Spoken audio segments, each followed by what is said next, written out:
my name is Marcus. I'm the compiler of a collection of therapy quotes entitled 1001 Windmills of the Mind, a collection of advanced self-help quotes taken from what's often called the psychodynamic or the psychoanalytic perspective, which long ago, as I understand, was referred to by some as philosophical medicine or narrative medicine, helping us to undo and no longer need to do things to make us unaware of our trauma and spending our lives just avoiding awareness of our trauma because of the pain involved. No one wants to feel the pain, hard to process, so we do things to make ourselves unaware of the pain. Manic behaviors, i.e. things like emotional eating, smoking, drinking, keeping busy, workaholism, shopaholicism,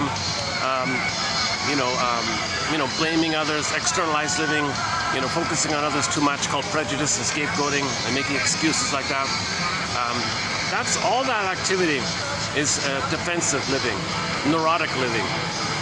Janov calls it symbolic living because you're trying to symbolically communicate the scene of the crime in the nursery with the mother in the present. The present is like a reenactment, a symbolic reenactment of the scene of the crime with the mother in the past.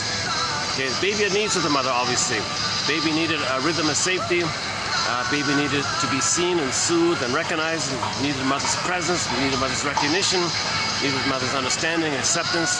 The baby's going to understand himself by that relationship with the mother. Right? So if the baby looks in the mother's eyes and the baby sees how she sees him reflected in her eyes, kind of like the mother's eyes being like a mirror almost, and he sees her interpretation of him, her understanding of him, her acceptance of him, he starts to get a sense of himself by the one who saw him, and he felt seen by the seer, and hence that moves towards building confidence and an okayness and an identity of who they are by the relationship with the mother. So that's that famously known as mirroring. So that's included within the positive holding environment, the soothing environment, and so on. Okay. For example, this song in the background, it's about a Don Juan playboy kind of guy, and the singer's trying to warn the ladies, watch out ladies, he doesn't mean what he says. He wants to live manically in a thing called repetition compulsion, where he wants to feel narcissistically important to replay onto himself what his mother did to him. So that knowledge, okay, girl, you gotta face reality. So what's the reality here? Well, we're only speculating here. If let's say it's a boy or a girl, and they're overwhelmed with the trauma, they make the Faustian deal, the Faustian pact, the Faustian bargain, identification with aggressor, the Faust complex. So all babies have a primary narcissistic identity, and in normal development they get the feeling self-identity. But if they're stuck at that earlier place with the narcissistic identity, and mother shames them, how do they preserve any kind of identity if mother's going to shame them all the time? So to salvage some crumb, some remnant, to salvage some sense of identity, he makes the Faustian deal. He wants the power. He wants the power to shame himself. So he takes on mother's power, imitates the mother, but he's got to sell his soul. But he sold his soul. So he feels narcissistically important like that. Now, if the baby or the woman, if the baby boy or the baby girl does that crossover, it can lead to what the singer is saying, the Don Juan syndrome or the Donna. So it keeps repeating on me. Yeah. Hopefully it wasn't too loud. Okay, let's start. That's a good place to start off with the Faustian bargain. So let's say the baby is overwhelmed. Baby can't process. Baby can't know. Mother's misattuned, malattuned, not meeting his needs, not making him feel safe. He's scared like this, and geez, the baby can't think about mother being maybe in a bad mood and everything will be okay. If the mother's not meeting the baby's needs, the baby doesn't understand time. So he feels he's a goner already, so, and this is a kind of a constant thing between the two, called a strain trauma, relational trauma, interpersonal trauma, developmental trauma. One person calls it the ambiance, like the environmental background trauma. environmental trauma, like the mother's the environment, ambient trauma like that. If it's a kind of a strain like this, the baby has to do some defensive mechanisms here. Number one, his emotional body will get frozen. The image is the pin goes in the collar, under the collar is called flat affect. The jargon is athi mo lexia long ago, no feelings for your words, or alexithymia, no words for your feelings. Okay, so the pin goes in the collar. The jargon is that under the collar, the emotional body kind of goes flat affect. So it's the one comparison is like feeling, instead of feeling like a real rabbit, you feel like the Velveteen Rabbit, you know, like the famous story. The Velveteen Rabbit says, I want to feel real, I want to feel alive, I want to feel real and alive. Can somebody tell me what it means to feel real and alive? I want to know what love is.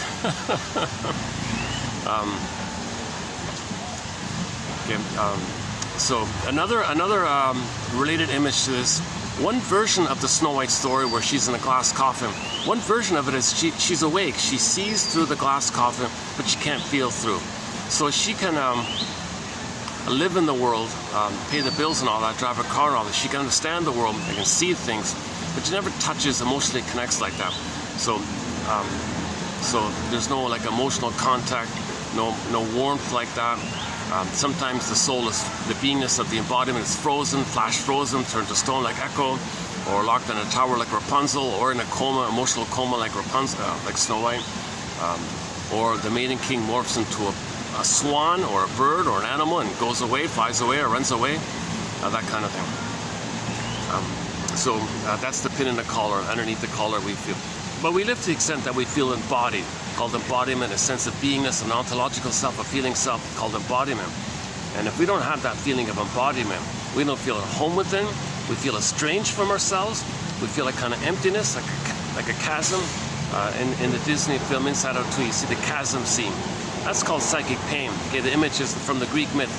Miss Kor, the princess, is on the field. Earth opens up, she gets pulled down. See the chasm. There's a pain so utter, swallows substance up, and out of the mercy, the person goes in a swoon because the brain will send them numbing chemicals called endorphins. She calls it the swoon. So you can kind of like, you never access your beingness. You can kind of, where that chasm is, you kind of, she says, you kind of go over it or around it or across it, but you can't be there. And in the Disney film, they show that with the sarcastic characters linked to the ennui character at the top.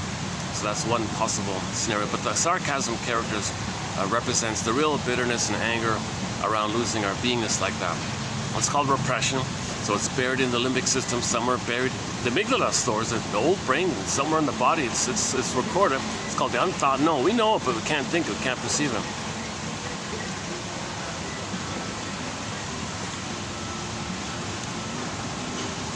Okay, so, right. So if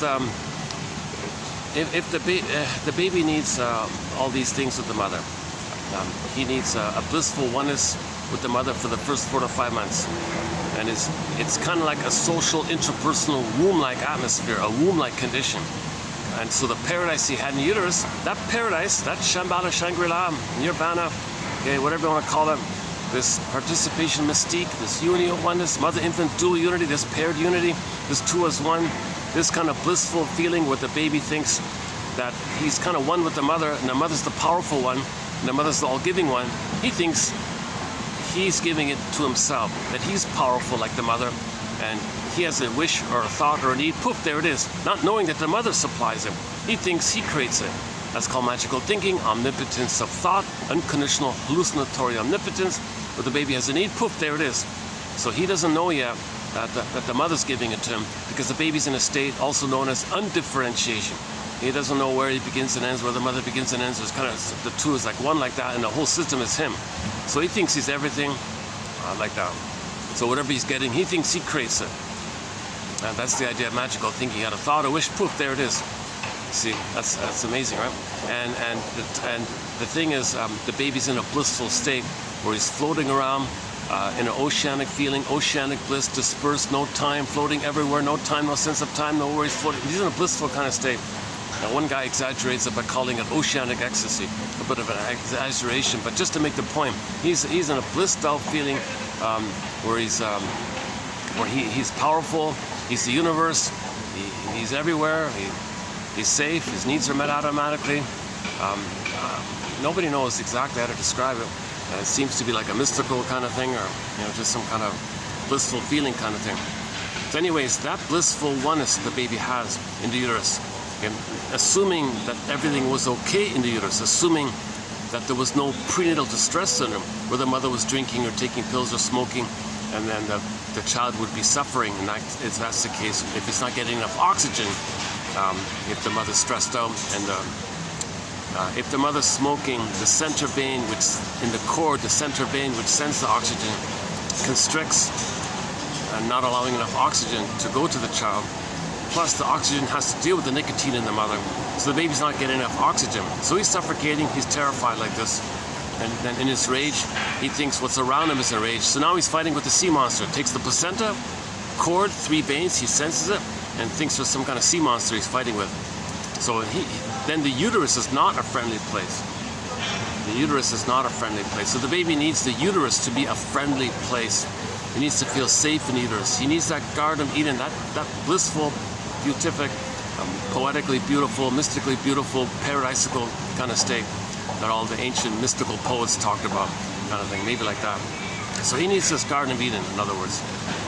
Now, when he makes the transition from this water world version of paradise to the land world version of paradise, from the water world to the land world, he's making a kind of a transition through the canal like that. So number 2, he needs a natural birth, a gentle birth, a Lavoyer birth, a Klaus and Kennel birth. He needs a chance to come out where he's not going to be traumatized in the process of doing so. So mothers can do numerous things in advance to prepare and increase the chances of a natural birth, gentle birth. That's a whole separate topic about that. But whatever's going on, at the very least, lotus. You got to think about the lotus flower. Flower, stem, pod. Flower, stem, pod. Intact, all together. So when the baby comes out, baby, cord, placenta, intact. So you want to kind of have that parallel and superimpose those images upon, or have them side by side. Keep it intact, because the placenta and the cord are kind of like the organs for the baby. Still alive, still pulsating, still sending oxygen, nutrients, supplies, food, whatever he needs. And the baby needs time to make this transition. Plus, the cord and placenta link them to the mother. So they're kind of like the bridge to the mother. So if that's removed shortly after birth, the baby goes, where's my bridge to the mother? Well, he doesn't think that way. He just thinks the mother's gone. If the bridge is gone, the mother's gone. Abandoned. He's abandoned. Abandonment syndrome, abandonment neurosis, basic fault, today's topic, we'll get to in a minute. So he thinks there's a huge basic fault that took place, a huge core crime took place. He was abandoned. That's called betrayal trauma. He was betrayed. Mother, after all we've been through, 9 months together in uterus, this intimacy, this oneness we have, and I really need you to help me with this transition. And you dumped me, you abandoned me. I can't believe it. So out of a panic, the baby freezes up his soul, pin goes on the collar. Okay, the symbol of the beingness could be the princess, so she's in a coma, turns to stone, turns to a statue, becomes wooden, becomes flat, or morphs into some other condition, or runs away, flies away, okay, or locked in a tower, or locked in a cage, or goes under the ground, or flies away, something like that. So the beingness is not going to be there anymore. So that's a betrayal trauma. Mother, you betrayed me. That's basically a birth trauma if the cord and the placenta are removed. So why are so many mothers allowing their babies to be traumatized at birth, betraying their babies at birth? Because the mothers themselves don't remember that they were betrayed. And when a person doesn't remember the trauma, the theory is they're going to just recreate it. So the mother has a baby. All right, baby, you're me. I'm the mother who abandoned me, so you're me, I'll abandon you. She just repeats it because she doesn't remember that she was abandoned. When we don't remember the trauma, we repeat in an attempt to remember. So ironically, the mother's going to betray her baby in her attempt to know that she herself had been betrayed by her mother back then in her nursery. But she doesn't remember it. When we don't remember, the body takes over kind of thing. This compulsion, this visceral compulsion kind of does it, where she just automatically does it because that's the mechanism of trauma. We're trying to know it and make it conscious. So how does she can make it conscious? She's got to do it in a behavioral kind of thing. So she just acts out behaviorally onto her own child what happened to her, for her to make the inference that's what happened to her. Now, if she can make that inference beforehand, then she doesn't need to traumatize the baby. So ideally, a mother would have some feeling or some glimpse or some little peak of feeling or speck of feeling that she was hurt by her mother. If she can hold on to that emotional note, not just the idea of it, not just read it and think, oh, whatever, but she's got to feel it a little bit. If she can feel a little bit somehow by making inferences herself, being a detective herself and feel it herself, then that's ethics, morality, and virtue. She'll have feelings. If she has feelings, there's natural ethics and morality and love and virtue. Then when the baby comes on, she'll know to love the baby because she's got the feelings that guides her. Heart-informed living like this. So ideally, mothers would have some feelings or reclaim lost feelings before they have a kid, because if she doesn't have her feelings back and it's all frozen like the Velveteen Rabbit, just a compulsion, she'll do it to the child, intergenerational trauma. Some people just there right beside me. As usual, there'll be a few little interruptions here. It's getting busier these days, right? Okay, let's okay, so I'm kind of getting her. I want to circle back on the Faust complex, identification with the aggressor. Okay, so so the baby comes. So the baby needs a natural birth, gentle birth, and you want the cord of placenta to stay. Okay, and if there are little complications at birth, well, if the cord and the placenta are there, and the skin to skin is there, and the smells are there, the pheromones and the hormones are there, and the skin to skin is there, and and the baby and the cord stay, and the baby's handed to the bosom. He looks for the nipple, he latches on, starts suckling, all baby-led kind of thing. Baby's looking for it. Okay, now don't rob him. Don't do it that up now. Oh my God! I talked yesterday, last night, about this Watson guy who had a really cruel, mechanical way of treating human beings. It's extremely inhuman and mechanical. I can't even think about it anymore. It's just too beyond cruel. See, this is the panic of the plunder system to create flying monkeys, to calcify people, then they become flying monkeys, and they're used to plunder and pillage. So okay, we gotta backtrack here. So let's just talk in more basic, ordinary, one-on-one common sense here, right? Babies need a mother. Come on. He was saying, no, they don't. Just meet their milk, meet their powdered stuff needs. No skin to skin. No smells. No hormones. You're gonna spoil them. Don't have warm body-to-body touch. He said, don't do that. Don't look at your baby. Don't hold your baby. Don't caress your baby. Don't breastfeed your baby. Just give him the powder stuff on a fixed schedule. You can put him in a pram or something, and a stranger can come in and follow the schedule. It'll keep him alive, but he'll be dead inside. His covert agenda was to create this kind of calcified characters, human beings with calcified, unfeeling, and inability to feel. Because you need that if you're going to pillage. You need people who don't feel, because they'll have a bottle-up reservation of rage at the mother, which they can then channel and use to direct in the pillaging mechanism. So let's not speculate too much here. I don't know this guy too much. Yesterday I found a quote from an author talking about this guy, and so that quote's coming up maybe 10 videos down. But anyways, I was just very shocked to see that take place. Okay, let's go back. So let's go back to common sense here. So the baby's coming out of the canal. The cord and the placenta bond him to the mother. So they're already one. Now that intimacy he has, the role of the mother is to function as a symbiotic object, a self-object for the baby to reestablish that harmonious, blissful oneness. So the cord and the placenta are there for that. And it takes a little time to make the adjustment. Okay. Then a few days later, the cord and the placenta will drop off their own accord. By that time, the mother and baby will have reestablished via the skin to skin, body to body, skin to skin, warmth to warmth, natural feeding, nerves to nerves, and loving gaze, warm embrace, rhythm of safety. And then that's like a holding environment, a smooth, comfortable holding environment, an average expectable environment, a validating environment. What else do they call it? Good enough mothering, soothing, holding, interject, container, contain, whatever. I forgot the phrases. Everyone's got their own little terms for this this little point here. Okay, so now, okay, so when that's established, when that intimacy has been recreated on the land world, from the water world to the land world, and that symbiotic oneness, that undifferentiation, that fusion, that participation mystique, unio oneness, unico oneness, unio oneness, participation mystique, one with this big mystery. He's a blissed out feeling like this. Babies are meant to be very blissed out and happy kind of thing. So then 2 to 3, 4 or 5, whatever it is, several days later, the cord and the placenta then drop off naturally, because now the child has reestablished the oneness of the mother.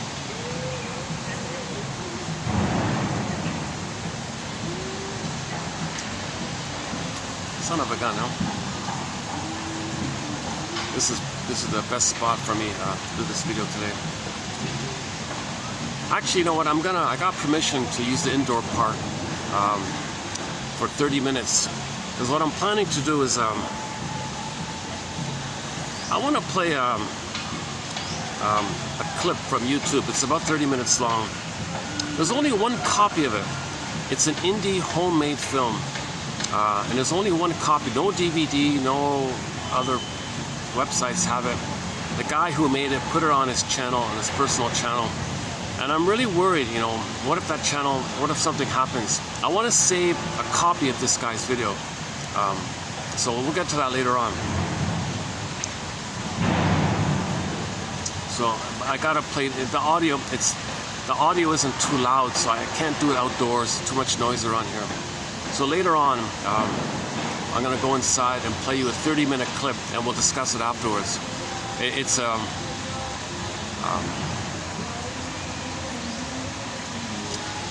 You gotta focus on the broader message to appreciate this film.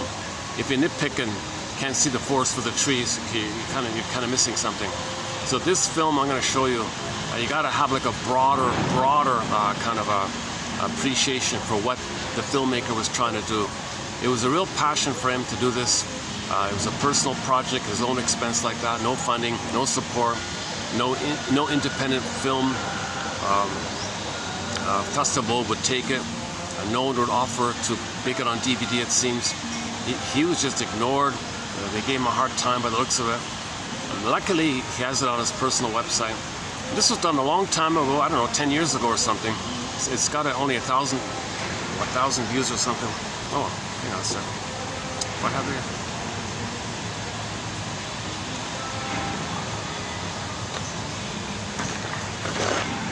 It's got only well, we'll get there. Hang on.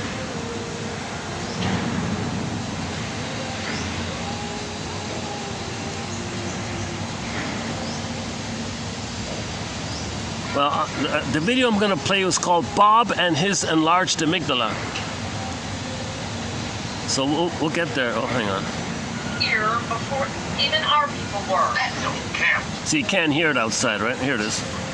1,700 views 8 years ago. Yeah, Bob and His Enlarged Amygdala. Be a goddamn terrorist. Oh, Jesus. So it's about. We'll get there. We'll get there. Yeah, Jesus. I don't have a full answer for the. I don't have a full interpretation or anything, but I want to start the process of trying to link up the missing piece here. So you got psychoanalysis on one side, psychodynamics, and a film like this is talking about the physiological side of the amygdala. Okay, so the amygdala, okay, it's means in the Greek language, the word for almond is amygdala, almond. So in our brain, there's a little part of the brain that looks like an almond. So they decided, well, it looks like an almond. Let's just simply call it the almond. So in the Greek language, oh, there's the almond. But in Greek, almond is amygdala. So in the English language, we borrowed the Greek word for almond. So if you go to Greece, you're talking about the enlarged almond syndrome. But in their languages, in translated English, it's enlarged amygdala syndrome. Amygdala, part of the brain that's mainly about the stress response, the flee, the freeze, or the fight one. Like when you're scared, you want to run away, right? Now if you're cornered, you want to fight back, kind of thing. If everything's too overwhelmed, well, you space out. You flight in the mind, you space out. This is the possum, disassociation, deer with the headlights and all that. Actually, one person thinks it's actually fear, freeze, and then the fight. Because fight is like the last one, right? People try to escape. If they can't escape, well, they'll escape in the mind. That's the flight. That's the freeze one, like deer in the headlights one. And then, and I guess I'm not so sure about that. If they do that, maybe they can't. Yeah, maybe they're compelled. Maybe that leads to the fight part. Some people say no. It's more like the flee, fight, freeze one. It's not fight or flight. I don't know why people keep saying the fight or flight response. It's not the fight or flight response. It's the flight or fight response. But you're missing the freeze one. So either it's the flight, freeze, fight one, or the flight, fight, freeze. So I'm not sure about the position of number 2 and number 3. But the first one is the flee. The first thing we do when we're afraid is to move and get out of the way, kind of thing.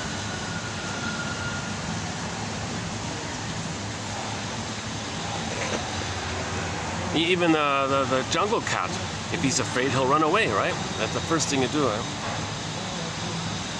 But we're talking about the amygdala. We're talking about the amygdala, that little almond in our brain. So if the baby's traumatized by the mother, the theory here is this almond enlarges. Then there's a hypersensitivity to it. In the film, they call it a very low fear threshold.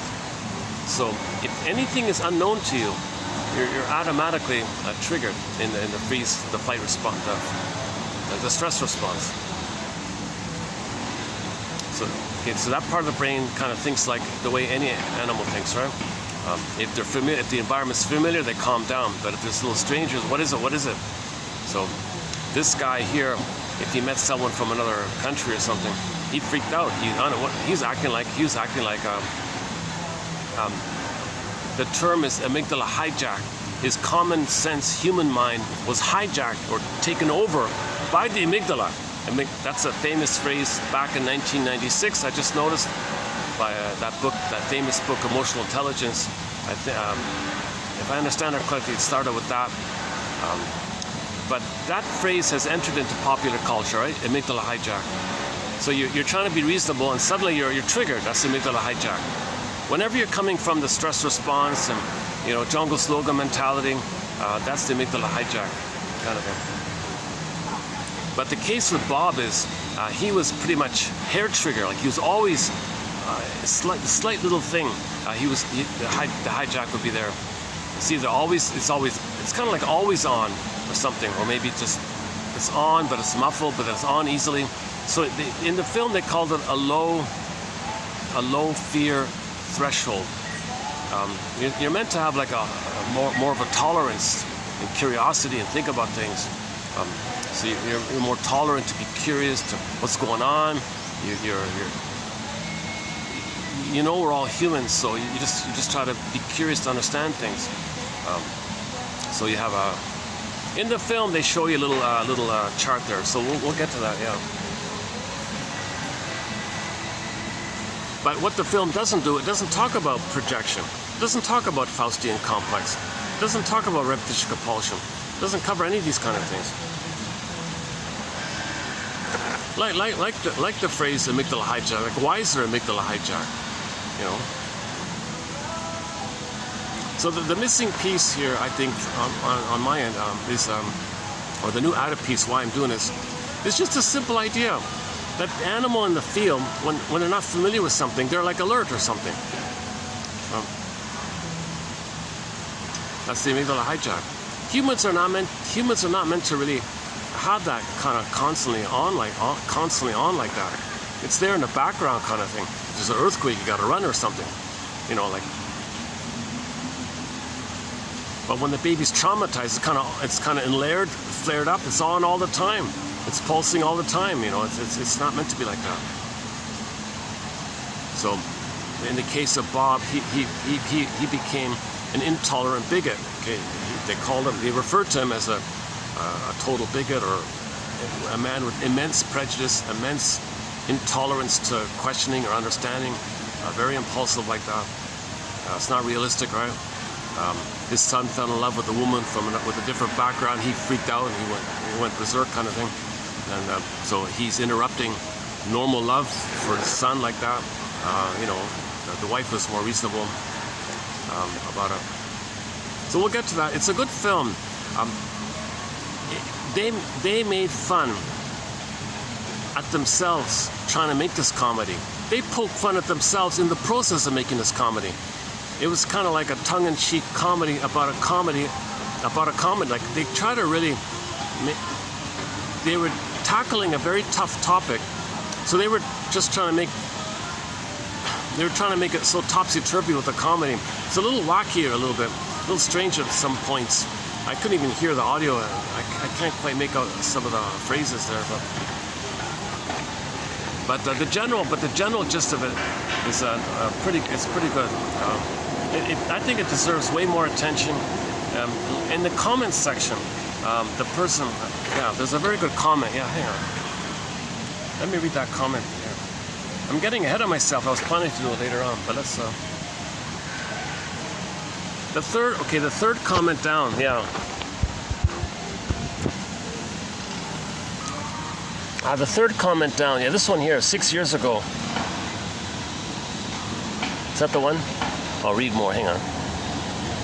Yeah, this is the best comment here. This one here, yeah, okay. Okay, for the profanity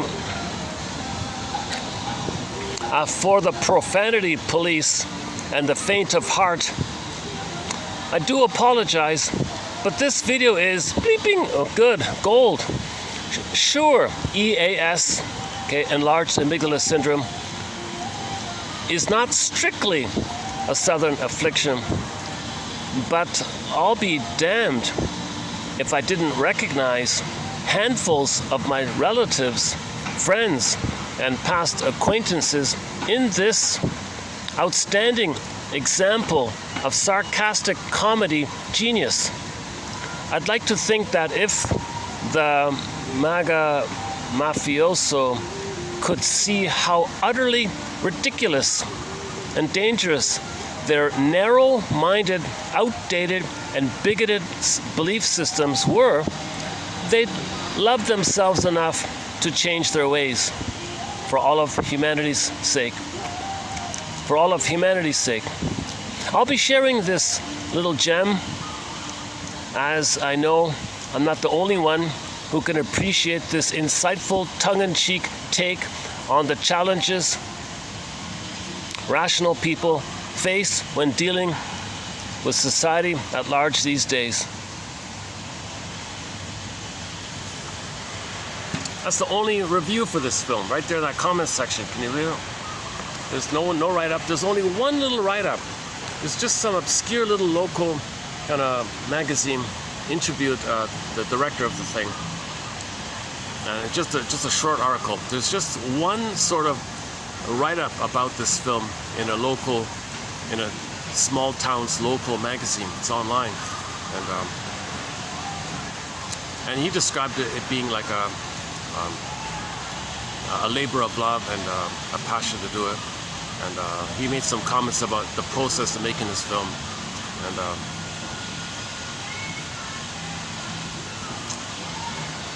so yeah, if you read that comment and his comment and watch the film, maybe you'll see the bravery on his end. I don't know who this guy, something Parker or something. I don't know. I don't know this guy. Just he said he used to do some small acting himself, and he gave it up to make this film. That's his core contribution. This little film here.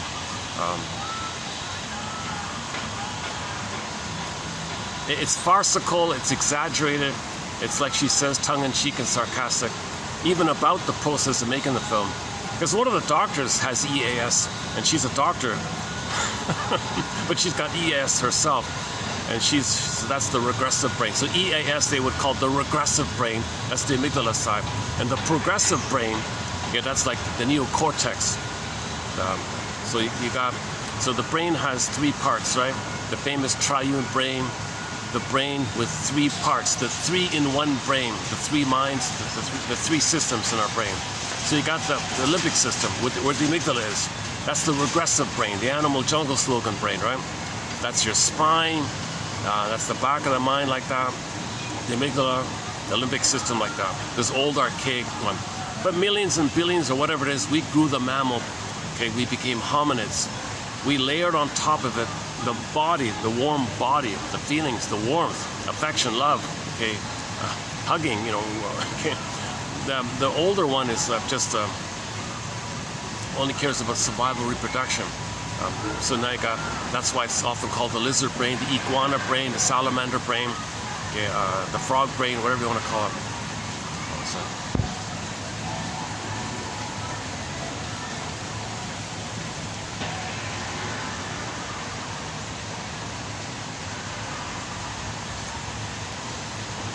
Janov calls it the salamander brain. A lot of people call it the dinosaur brain. A lot of people call it the reptile brain. I like to call it the iguana iguana brain. Take your pick, whatever. You can nickname that part of the brain after any of those kind of creatures, because those creatures only care about the instinct to reproduce and survive. There's no love or affection or like that. Okay, but we're mainly the middle one, the feeling brain, the feeling mind. The embodiment, the sense of at home within, this warmth, the golden ball, the radiance of love and warm feelings, so gratitude and affection and sweetness and tenderness. Okay, the whole full spectrum of the quote-unquote more human side of being human. It's mainly from that middle part of the brain. Oh, wait a second.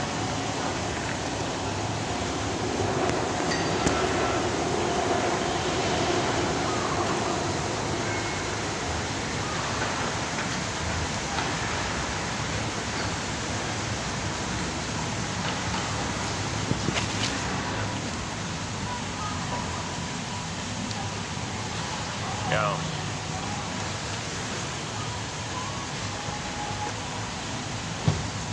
So this is just this bit about the EAS. It's got a long way to go on my end because I'm not a doctor or scientist or researcher and that kind of thing.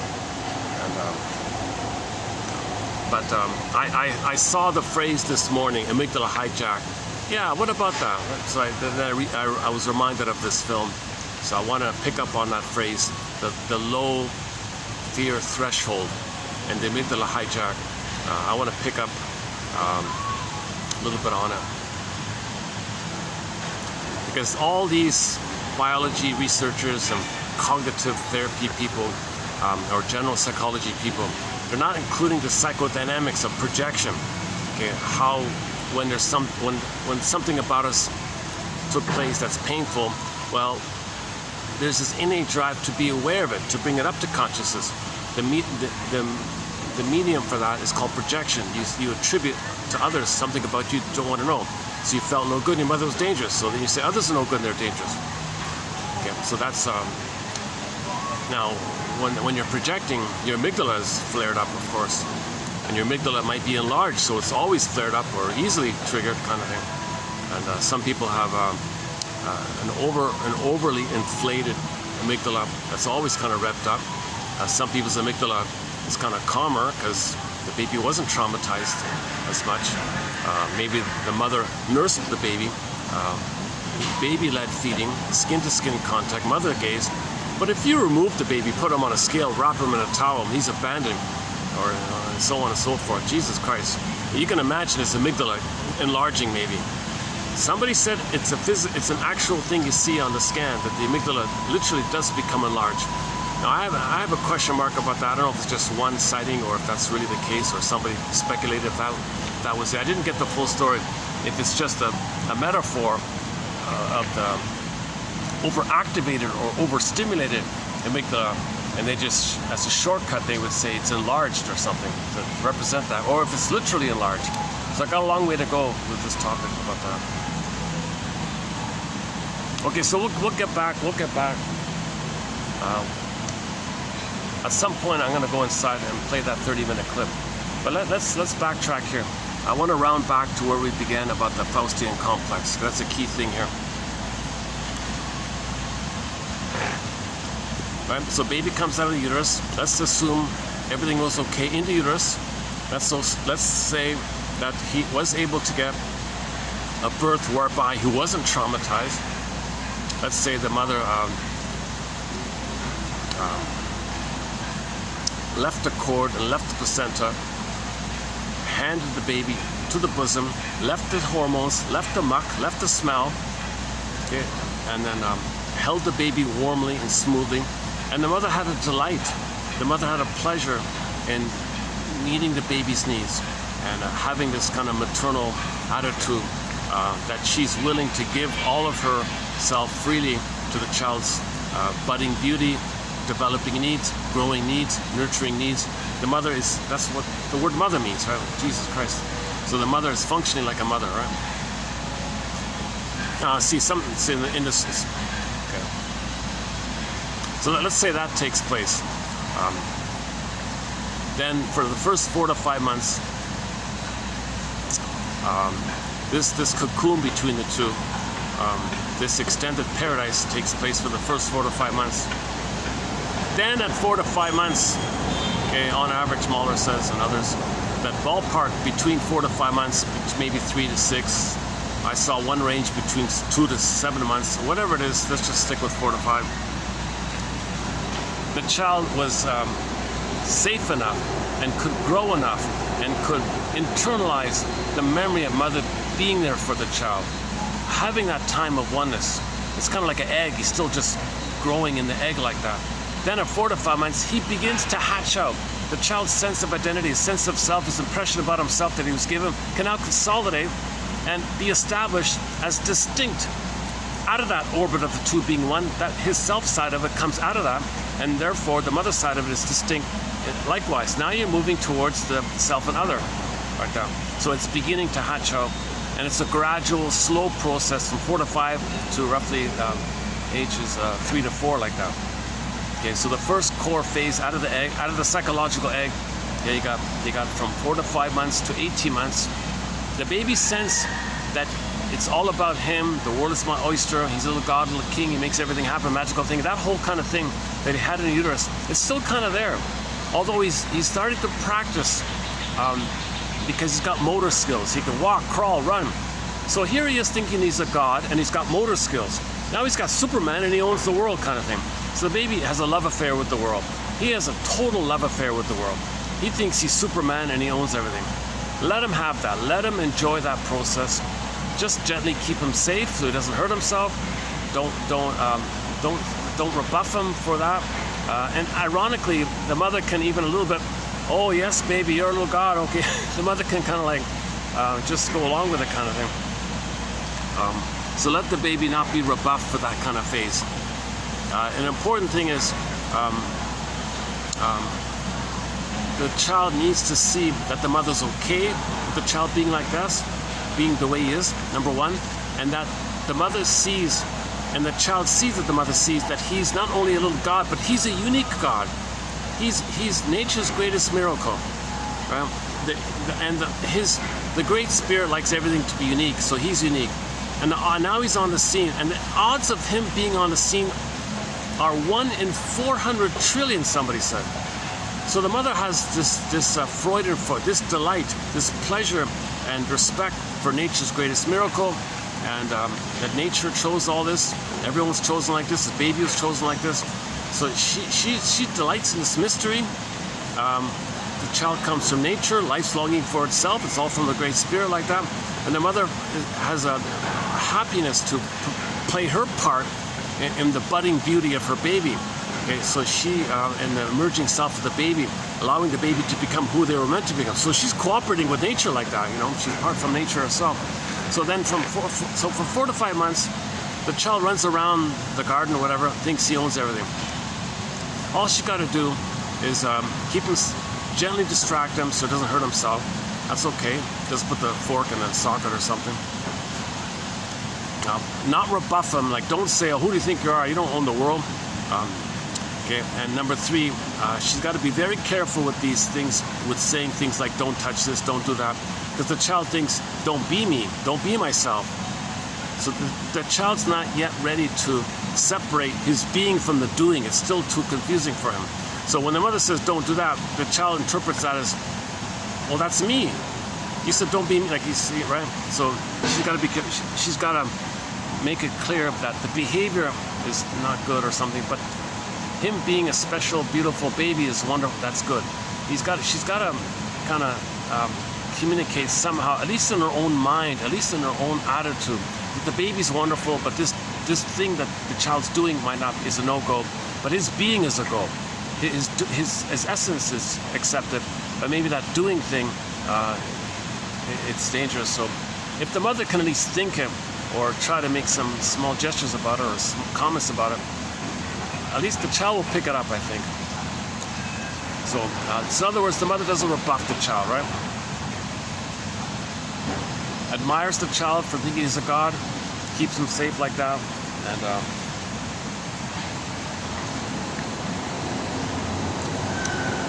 let him think he rules the world, right? Play that obnoxious song, "Everybody Wants to Rule the World." Okay. By the way, no, not everybody likes that song, because not all babies are traumatized prior to 18 months. But if a baby is traumatized prior to 18 months, maybe they like that song, because they never got that chance to quote-unquote rule the world. They never got that chance of that phase of development where they thought everything was for them. Everything was about them like that. So in that state, the child is still in a primary narcissistic phase. He thinks he's entitled, it's all about him, he's the center, he's in a solipsistic thing, everything around him is like a toy, and he owns it, it's his possession. Just like he thought the breast was his possession, the mother was his possession, he owns it, he's the universe. So he thinks he's everything. He's the universe, he's the God in his own universe, stuff like that, solipsism, what do you want to call it? So let the child go through that important phase up until 18 months. Then naturally, the child's ego will be developed. His conscious ego is starting to grow and develop, and roughly 18 months, the ego says to the child says to himself, he recognizes the reality. Hey, wait a minute. I'm not a little god. This is all a dream. I'm a real person. Others are real people. There's a real delight in interacting with real people, and I'm a real person. Wow, it is a new pleasure. Now he enters into now Voyager, seek thou forth and find yourself. Trial and error. What's unique about him? What is he like? Interact with others, and the joy of friendship, and the joy of play with others, and creativity and play with others. So he's going to go through. So from 18 months to 36 months is the famous rapprochement phase of development, where the child is going to explore, discover things, have questions. He's not ready to be on his own, obviously, so he'll freak out at some point, run back to the mother for emotional refueling. All the mother does is say, baby, I'm here, you're safe, and you can explore. You can explore and learn, and you don't lose me. You can explore, and you can touch base for emotional refueling, where I tell you, I'm here, you're safe, you can explore. So the child gets it both ways. He can explore. When he freaks out, mother says, okay, it's okay, yes, you can keep learning. And if the child has questions, the mother does a little improv, yes and, called communicative matching, giving the child the message. Child, you can be who you're meant to be. You can become who you're meant to be by the Great Spirit. And I'm going to support that kind of thing. Now the mother's a little bit like a coach, like her first teacher like that, whoever's there at that time, you know. Because what happens often is many mothers might be okay up until 18 months. But when the child has initiative to be independent, i.e. individuate, right? Some mothers say, hey, wait a minute, I kind of like the child. I want the child to be around and fuse with me. I want to use the child to mirror me. And I don't want the child to leave me. I want the child to make me the center. I don't want the child to be independent, not need me, and be autonomous, not need me like that. So what some mothers do is rebuff the child. Child finds something. Hey, Mom, look at this. Mother says, leave me alone, I'm busy. Oh, rebuff. The child gets the message. You mean if I discover something and try to learn what I like, I lose my mother? She gets angry and rejects me? Oh, I can't lose my mother. I don't want to disapprove. I don't want that to happen. So the child might freeze up at that phase. So he'll end up with debility. He'll have love and affection halfway, but he won't have the confidence to fully initiate his interest like that. He won't be able to express what is unique about it because he never had a chance to. He's afraid to self-activate and express what's unique about him. He's caught in that kind of phase between 18 months and 36 months. Typically, these are the clingers and the pleasers and the caretakers and the preoccupies. These are helpful people, anxious people. These are people who love and care and have empathy and apologize. They can make I statements. They can free associate. They can tell the truth. But they're just so afraid to kind of like be successful and be a leader or something like that in a healthy way. But they don't hurt others. They just go through life. Oh hi. They just go through life. Okay, trying to. They're stuck, frozen, bouncing up and down in that frozen timelessness. So they're going to recreate that frustration with others in the present. So they'll choose people and expect them to not support their development, expect too much from others, or choose people who will reject them because they're going to repeat the problem like that. So they're the clingers and the pleasers. So they'll choose people who will refuse them, be busy, say I'm busy, don't leave me alone. And they want guidance and to support their creativity and initiative like that. They want mentoring and coaching and stuff like that. That kind of fatherly kind of side of it all. So they're going to be frozen in this kind of place. Now, they're not cynical towards others. They actually feel childlike and over-idealize others because they're still that kind of childlike place. So that's the clingers and the stingers like that. I think that maybe that, I wonder if that young lady, the student teacher in the show called Room 222, I forgot her name. I'm currently watching the classic TV show Room 222, and there's one of the main characters is a young lady who's a student teacher. She's she's quite kind and helpful and a little nervous sometimes. I'm thinking she might be a little bit like that. She idealizes others all the time, thinks she's no good sometimes.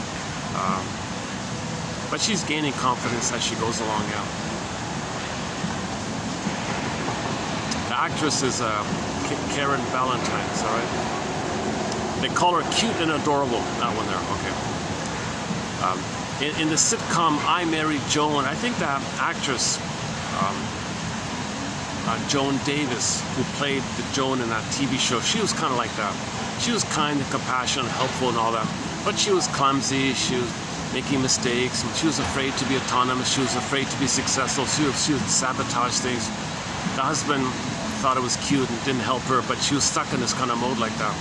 But she didn't hurt others or things like that. Just like the young lady in the Room 222 wouldn't hurt others like that. She wasn't cynical towards others like that. Okay, so let's say the child does get communicative matching, okay, a little fun improv with the mother, getting the message that he can be himself. It's okay to be himself. It's okay to self-activate. It's okay to individuate and become who you're meant to be.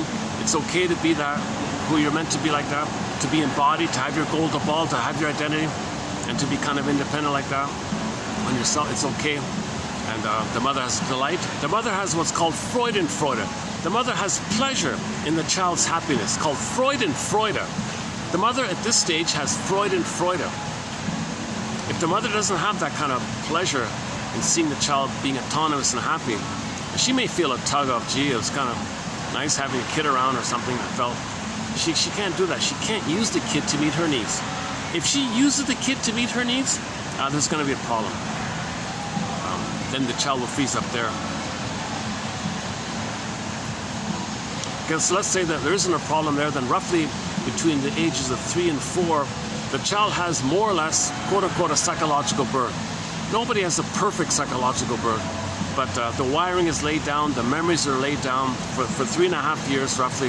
The child got their needs met during that time. Okay, safety in uterus, okay, no trauma at birth, okay, extended paradise, okay, the Superman phase, and the now Voyager phase. Okay, so he got those kind of phases. And then he's pretty good. He's pretty. He's got a sense of connection to himself. Okay, he's connected inwardly to himself, so he see reality like that. His feelings will be there, so there'll be ethics and morality and virtues like that. He's curious and can learn, and he has with him the memory of mother seeing him, soothing him, recognizing him. Then the child can do those things for himself. So as he's going through life, he's got those kind of wiring laid down, where he's going to do for himself what the mother did for him, kind of thing. So he needs that kind of wiring, that experience called the intrapsychic structure, endopsychic structure, schemata, schema, template, blueprint, working model. He lays it down by the interaction with the mother. So that's within him and stays with him like that, kind of. So for example, if the baby was nursing and he's distressed, mother might think about and reflect upon, gee, the baby's distressed, maybe it's this, maybe it's this, I wonder if it's this, I wonder if it's this. Am I holding, is the angle wrong? Is the baby breathing, or maybe the position is not right? Or let me make the adjustment. I think I got it, good, okay. So the baby has a memory of that kind of thing. Then he does that to himself. He feels uncomfortable. He can question and reflect upon, is it this, is it this, could it be this, could it be this? And then he gets it through like that. Because if the mother's present to the baby will have that kind of presence to himself. He'll feel present to himself. The soothing is a big one. If the mother soothes the child, then the child has that ability to internally comfort himself like that. There's a mechanism in it. Baby's distressed, mother soothes him. Wired in, distressed, something within him soothes himself. It's kind of wired in like that. So he can go through life soothing himself when the stress is like that. And the amygdala will stay normal. The amygdala will be normal. Only used for earthquakes and stuff like that, whatever. Driving a car, whatever.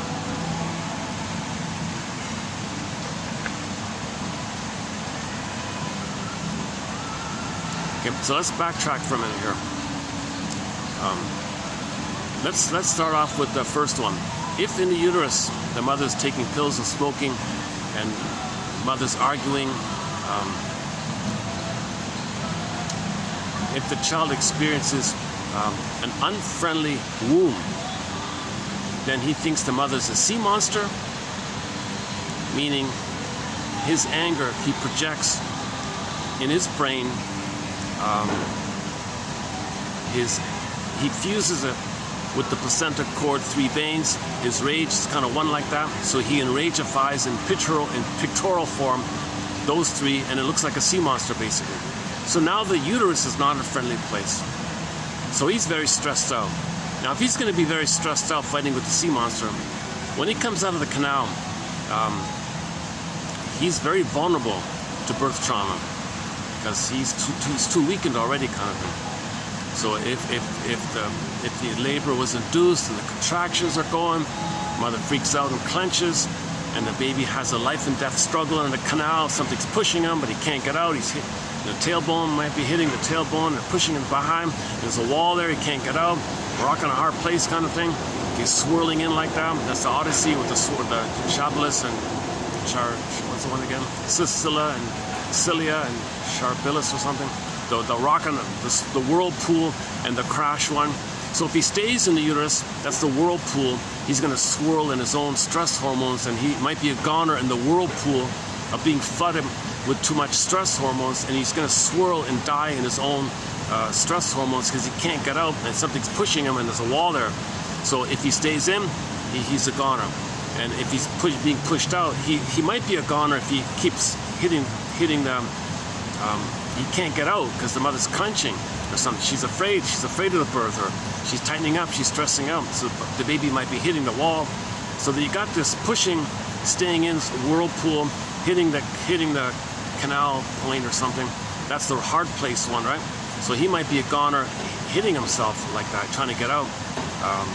That's why they always say pull the kid out kind of thing or something like that. So if he stays in, he might be a goner. So at least get him out kind of thing. But there's a lot of problems, but at least he's alive, right? So he might have like a life and death struggle like that. In mythology, some of these battles are code for this. Some of these epic battles between the gods are kind of reflective of this, they say. And while we're on the topic, Janoff thinks certain imprints are created during that birthing time. If the mother does, like if that struggle was going on, they always may create arguments with people. They always want to have struggles with people because they're trying to master, or they're stuck at that place where the imprint is there. The living is a struggle.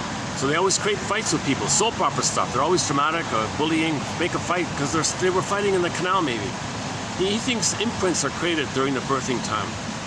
The main one he focuses on is if the mother takes painkillers, epidurals, numbing kind of chemicals. Oops. It's not polite to put my... Well, that's rude of me. I was putting my foot on the table. I correct myself. The problem is, it's not too comfortable. Oh, all right. Let's go back here. The main one Janoff focuses on is the imprint where the child, just say in general terms, the child's trying to do his thing to come out of the canal. Time to come out, I'm going to come out. I'm going to do my thing to come out. Time to be born, I'm going to do my thing to come out. So he knows it's time to come out, he's going to do his thing to come out.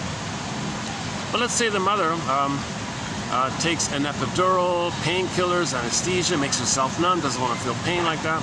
Then the child's trying to come out, and whoosh. The numbing chemicals that goes to the mother ends up in the baby's brain. Now there's an imprint. The imprint being that later in life, when he initiates, his own brain floods him with endorphins. Because he's triggering the original mechanism, the stem cell. So the present behavior triggers the past, and what happened in the past happens again. So the defense that took place by the mother, his brain recreates it like that. So in other words, he'll try to do things in life. He'll start new projects. He'll start new hobbies. He'll learn how to use one of those bread making machines. He'll try to do stained glass windows, or he'll try to learn a second language or something. Whenever he initiates some kind of thing, he tries a little bit, and suddenly he gives up. Doesn't know why, just spaces out, because the brain flooded him. The activity triggered the original effort, and what happened? That's called dysfunction, to use a mechanism in the present that you did as a baby time to survive that time. To still use that all your life, that's called dysfunction and neurosis. It's neurosis to still apply that defense mechanism you use just for that specific time in the nursery time or birthing time to survive during that time, and then to apply that all your life. You're not in the life or death struggle in the canal kind of. You're not nursing with the mother in the childhood home like that. But you try something, it triggers, it's a catalyst, it's a reminder, it resembles, it triggers up that experience. And when you go back like that, the endorphins flooded in. So your brain sends the endorphins to flood in. So your own brain pushes it in. So the person gives up all the time. So Janoff says if there are people you know who give up easily and say, I don't know, I give up, I can't, I don't know why, I just give up. I try, I give up, I try, I give up. Something happens all the time. They can't concentrate. They just give up all the time. Because the prototype was the baby was concentrating. He was actively coming out of the canal, doing his side of the things, doing his initiative like that. He knows he's got to come out. He knows he's got to crawl out. Or whatever. I don't know, whatever it is. And that happens, and that's an imprint, like a stamp or like a stencil. So when you do something in the present, in relation to self-initiation, that flares up, that wiring, and then the defense that took place originally replays itself, and now you're re-experiencing what happened in the past. That's one of the core ones. He's got a whole bunch of these kind of things, like if the child was kicking in the uterus, if for whatever reason the child was kicking in the uterus, he was scared, he was fighting. Maybe the mother went to a rock concert, loud booming noises, baby was terrified, shocked, he was kicking, and in the process of kicking, he's scared, he's trying to run or something. I don't know, he's just scared, right?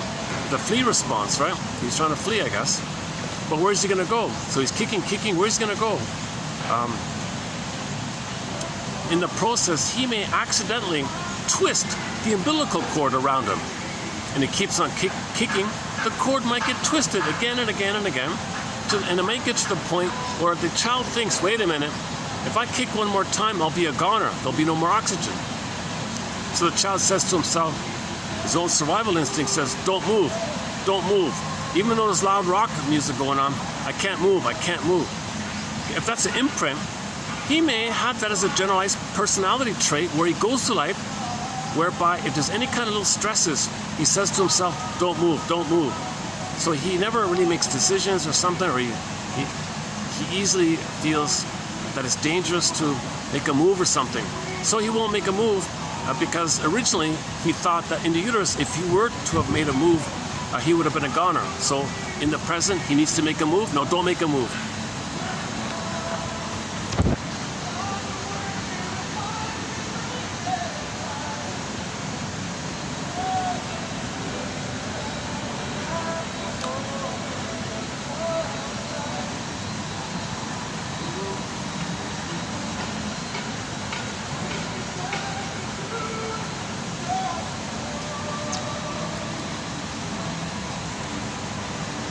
Let me check the time. They're preparing for a function here, so let me, well, that might be for tomorrow. Is that, oh, okay, it's okay, it's okay. That's for tomorrow.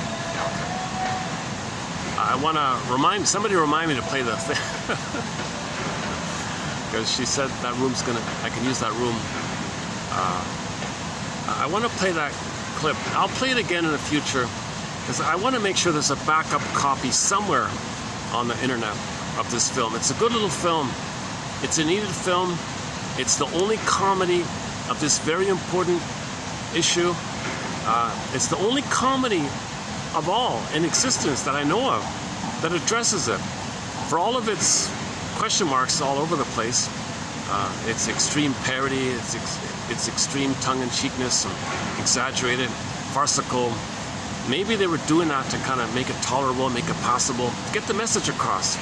So maybe they kind of poke fun at themselves or poke fun at their own comedy, poke fun at the whole thing, but to somehow slip through the message that there is such a thing as a link between bigotry and prejudice and all that stuff, okay? And the amygdala being overstimulated or enlarged or flared up or whatever. And in the film, their example was, instead of showing you an almond, remember, the amygdala means almond. In the brain, it's an almond. So they showed you one guy, some very traumatized guy, and his amygdala enlarged, and the almond ended up looking like a small carrot or something. It just got bigger and all that, like a small. It was enlarged. So they wanted to make the point it was enlarged like that, because we know the amygdala looks just like a little almond. So they showed you this elongated kind of thing.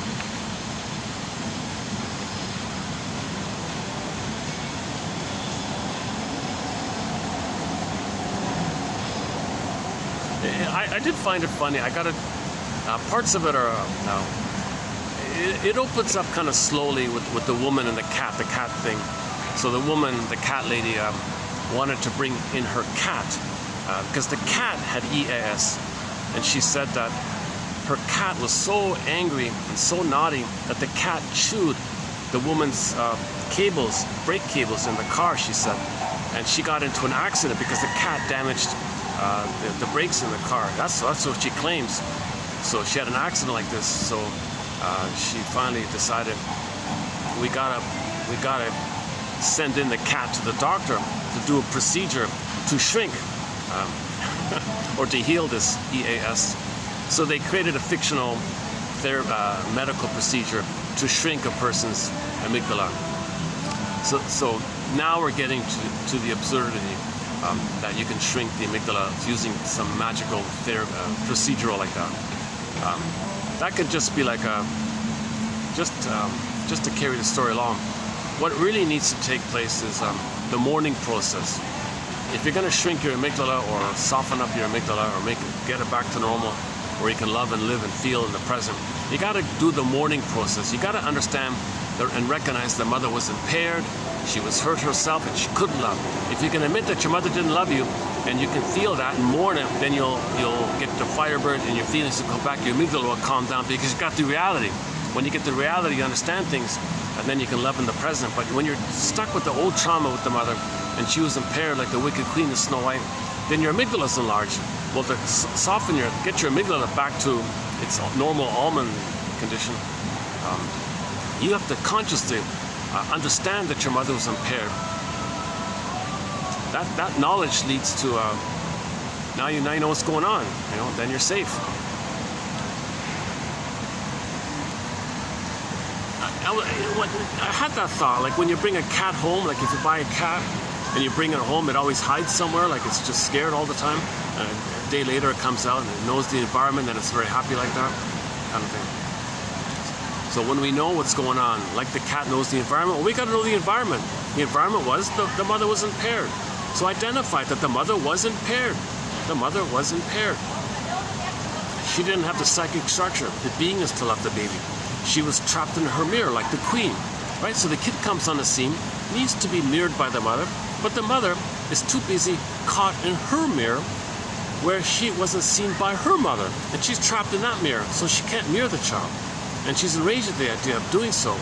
And in that rage, where it's not all about her, where she's not the center, she's not the fairest and all that, that's an angry kind of thing to leave that.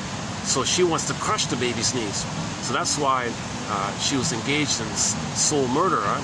So she doesn't physically hurt the child, but she wants the child not to think that they have any kind of needs upon the mother, because mother's got to be center stage. The baby should mirror the mother like that.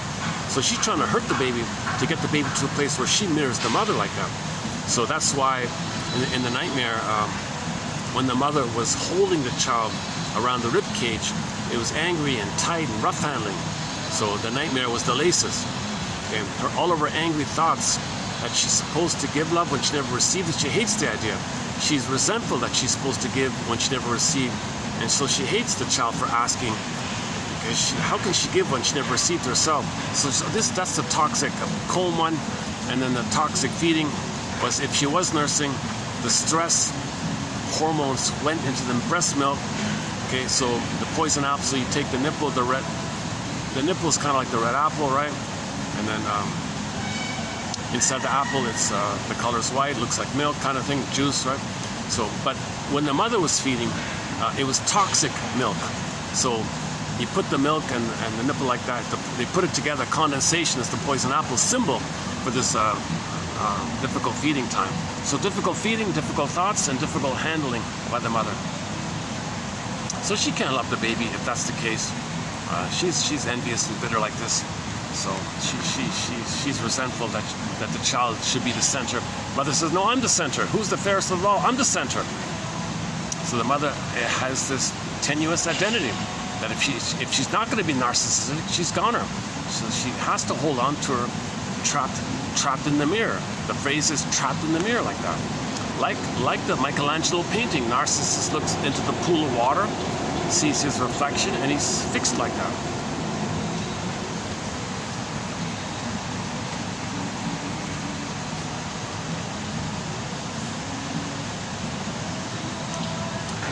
Okay, where are we here?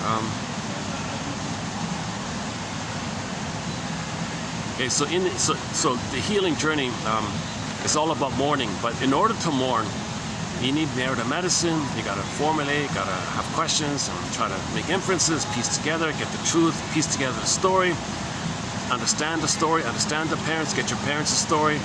Were they impaired? You can look at their humor. Are they a stinger? Are they a clinger? You can do the balcony technique. Imagine yourself on a balcony in a theater, looking on a stage. You see your parents. Were they happy together? See your parents as people. Don't only think about your parents as in terms of you as a child relating to them in a child-parent mode. Go to the balcony and see your parents relating as two adults, like two people. Look at them as people.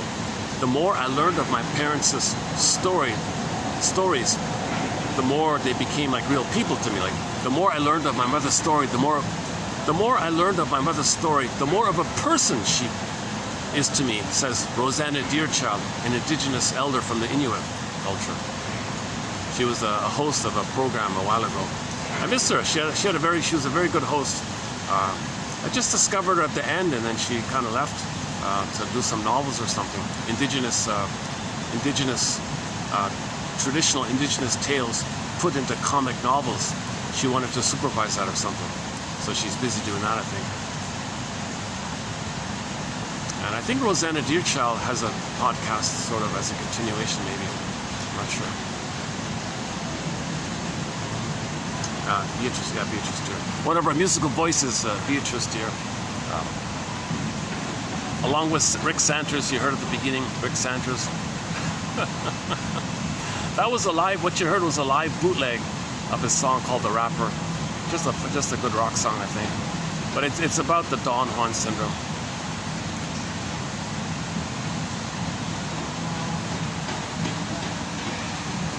So in the Bob's Enlarged Amygdala story, the film was called Bob and His Enlarged Amygdala, that film. So they just said that the doctor is going to give you a rainbow therapy operation or something. So they just made some kind of procedure. It just like skipped over. You don't see what the procedure is. There is no medical procedure for this. So they didn't want to say, well, how are we going to present a 3-year analytic process where you mourn that you didn't have a loving mother, and you weep and you mourn about it, and you get the Firebird feeling, and a whole fairy tale epic takes place in that little second. So they can't do all that. So they just fill in the gap with that little thing. So that's the missing part of it. Oops.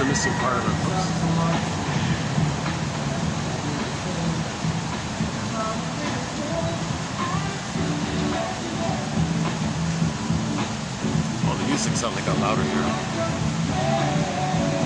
The funny thing is I can't even tell where this is from. It's either from this restaurant or from... I'm not even sure where this is from. I don't see any speaker here.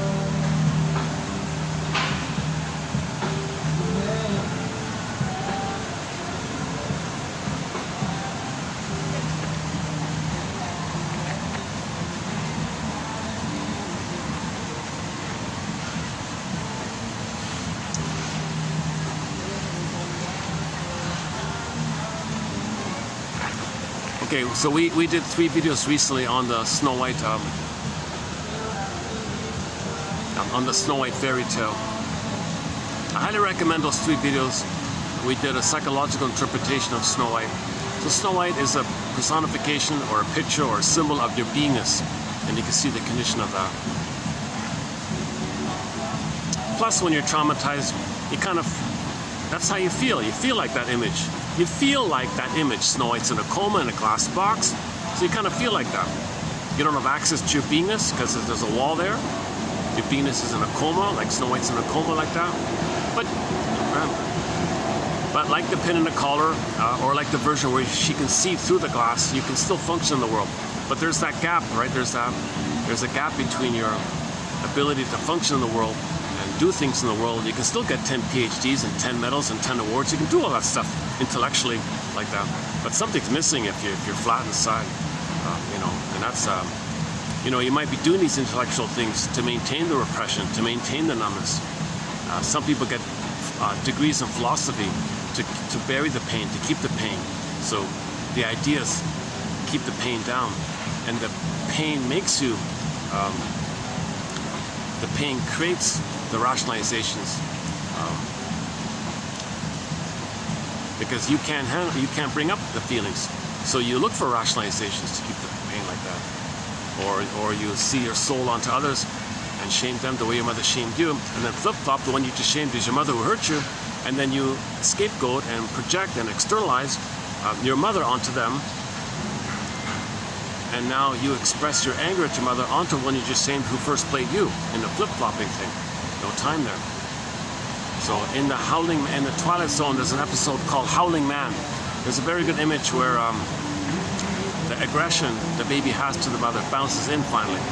First he reaches out for love, mother says no. So the soul freezes. Now the child's life force goes back to the lizard brain to express his anger at the mother. He can't flee, right? So he's gonna, the flight or fighter, so he's gonna fight with the mother. Come on, mother, I'm angry that you didn't meet my needs for my living and loving, my budding beauty, my emerging self. You didn't meet my needs. So now I can't feel and love and be normal. I'm enraged by this. Now it's a survival issue. So his life force, round 2, goes to the amygdala brain. And the amygdala brain, it expresses the anger at the mother for not meeting the baby's needs to live in love. So anger is an expression of unmet needs to live in love, right? So that's round 2. So first the baby reached out in a normal, healthy way with the beingness. Mother blocked him, froze up. Okay, the child's life force goes back to the survival brain. Round 2, mother, I'm angry at this. Mother rejects the anger, gaslights the baby, double binds the baby, criticizes the baby, don't blame me, baby, you should be grateful. Whatever she does, it doesn't reach, the mother doesn't interpret the baby's anger, and she feels criticized by, you're criticizing me. Where's the baby's anger go now? There's no place to go anymore. Right? There's only 3 brains. There's only 3 parts of the brain: the cortex one, the feeling one, and the limbic one. Now it's the limbic place. Where else? There's no prior place to go. So now it rebounds in on itself.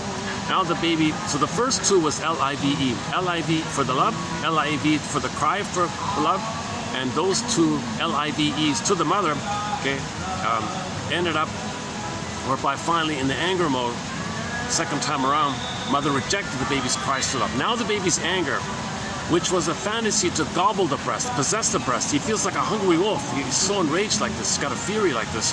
He wants to gobble the mother, devour the mother, possess the mother. He's greedy now. He's got oral rage greed like this. Jesus Christ.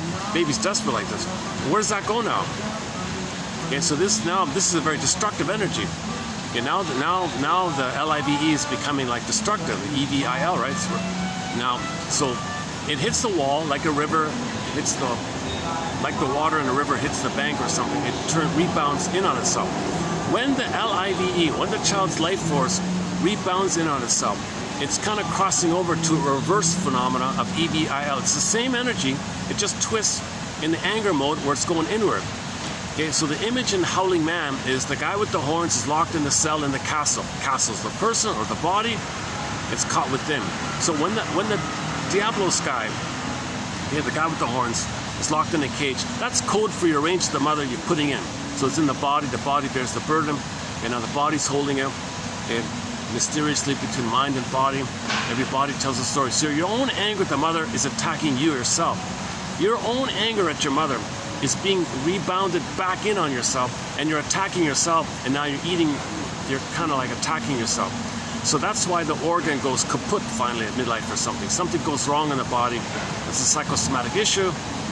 Now you can't keep doing this, so this is too painful, it's too destructive.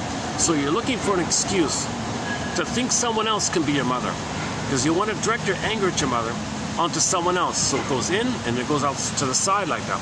It's all destructive stuff, destructive to the self, destructive outwardly. So there's 2 parts to the E-V-I-L. Your own life force turned into rage, but now mother rejects it again, like a double insult. The first insult was mother said no to the needs, and then the mother said no to the baby's cries and communication and effort to communicate to the mother. The baby's doing everything he can. Mother, I have a natural communication, natural expectation. Mother said no. Mother, I'm angry now. Mother said no. Holy, right? Now it's going in on himself. That's destructive inwardly now. That's why you get psychosomatic symptoms. Psychosomatic symptoms are psychogenically caused, meaning your pain in the body or whatever it is. That's your rage at the mother. It's just going to the body's overwhelmed, something goes kaput, there's a pain. Psychosomatic symptoms via the pain reveal and conceal the original cry with the mother, your anger with the mother. This can only be held in for so long. That's why in Howling Man, the guy with the horns, the door was open and he went out. He went caught in, went out, caught in, went out, caught in. There's a dynamic where your rage with the mother is held in, it's too much, it goes out to the side. And when you blow off steam like that, it's held in again. When it bottles up, like the pressure cooker, basically like the pressure cooker. And then it goes out again, and the bottle builds up again, and out like that. So Howling Man is a very good episode for this imagery of the rebounding aggression. It's not a separate entity. It's your own life force turned into anger, which goes inwardly to self and others. So when it's bottled in like that, how does the person trick themselves in their flim-flammery, in their duplicity of thought, or flim-flammery of thought, rationalization, justification, excuses, BSing? How does the child trick himself to somehow make himself believe that somehow someone else is his mother? How is that going to work? Enter repetition compulsion. Okay? Because there's a repetition there, because when there's trauma we repeat. What happens is someone else is going to play his soul. Remember, he made the Faustian deal? Back to the Faustian deal. So first, he sees someone else as him wanting love, being vulnerable, being nice, being... Okay? So that's him. That's the evocation of a proxy. He sees someone else as him needing love. Like he once needed love. He once needed love, mother said no. He crosses over, becomes the mother who says no to him. So he says no to himself. That's repression. Now when something's repressed, it's projected. He's got to find someone else to play the role of him wanting love, because he's got to replay that original thing. So the proxy now is going to be him crying for love. He's the one who says no. So now he sees the proxy as him back in the nursery wanting love, and he plays the mother says no. So the behavior is he says no to himself by saying no to the proxy playing him. It has a double effect. Okay, he rejects others. That represses the memory and the pain that he's shaming himself. So he shames himself to be loyal to the mother, to mirror the mother, to save the mother, to feel important, to have an identity. He's got to have an identity. He feels important. I do this. And he's got a connection to the mother. So, and he feels a blissful feeling. He's got perverse pleasure called schadenfreude. He hurts himself, but he did it. He doesn't care if he sells his soul, but he did it. It's a perverse kind of thing. So there's a limit to this, right? So his ultimate goal is to express his anger at the mother. He's got to open the door, let the howling man out kind of thing. So how does he express...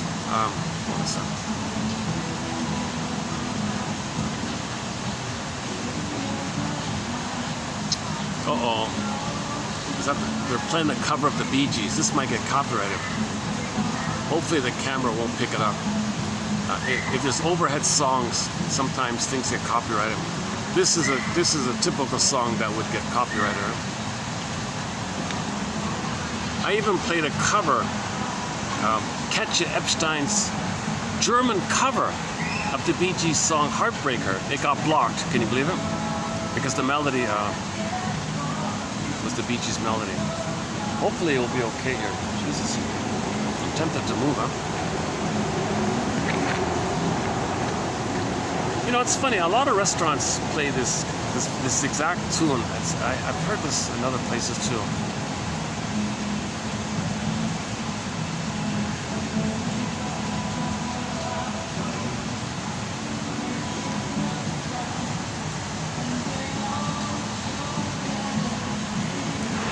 Okay, so let's go back again. Remember the rebounding aggression towards the mother's going in. He's got to find a way to get it out. So first, in the repetition compulsion, others will play his soul. He's the mother.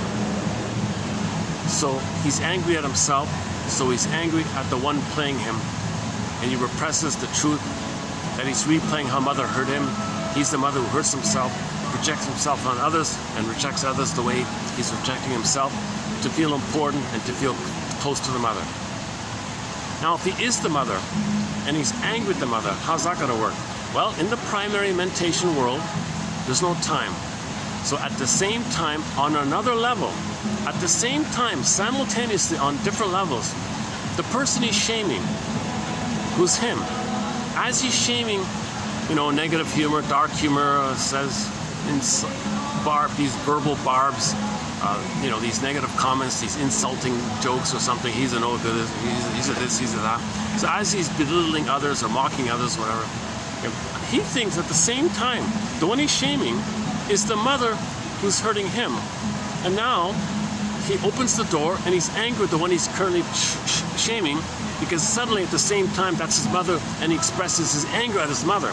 So he shames someone who's playing him, and hocus pocus, auto-hypnosis, double focus, shape-shifting and morphing, flim-flammery and duplicity, as hollowed mirrors, house of mirrors, magical poof-poof, as he's shaming his soul, he thinks at the same time that's the victim is hurting him, and now he sees the victim as his mother who's hurting him. While he's doing the shaming, he feels victimized, and now he's expressing his anger at his mother, whom he's shaming, because the proxy plays both him and the mother, because he's only him and himself. Everyone's him and himself. He's no good, mother's dangerous. So first, the other person is the child, he plays the mother. And flip-flop, he plays himself, and the one he just shamed is the mother. Okay, there's an old quote from long ago which in paraphrase says, very traumatized people hate the ones they hurt. So they hurt others and then hate them. Look at that, eh? Because that's the experience of the child's memory. He was hurt and he hates his mother, basically. So that's the mechanism where he sets it up to express his anger at his mother by thinking the one he's shaming is his mother. He needs somebody to shame so he can hate him, to open the door to let the howling man out. So I've talked about the howling man several times already. I can't recommend that episode highly enough. Howling Man, Twilight Zone, easy to find. And then follow that up with Gabe's story, Long's Lost and Found Emporium, Take My False Light Please, Shadow Plays, Nick of Time, and several others. That's a good start right there. So I'm in the middle of watching the Twilight Zone, so we posted I don't know, maybe a good 10 quotes from that series already. Yesterday I played, 2 videos ago, I played the closing narration to an episode entitled One Life Furnished in Early Emotional Poverty. That's a great closing narration. I highly recommend. Did I play it yesterday as well? I think I played it again yesterday, didn't I? No, I played it 2 videos ago. Or simply look up One Life, Furnished in Early Emotional Poverty. Twilight Zone, the original series. I think it's season 1, episode 11 or something like that. Never mind that. You can find it. Listen to the closing narration. It's not one of their better episodes, but it's got one of the best closing narrations. And then follow that up with Gabe's story and the others. So so this Faust complex, he gets mother's power, he feels important, lives forever because that part of the brain doesn't understand time, it's timeless, so he thinks he lives forever. Plus he can do it his whole life kind of thing.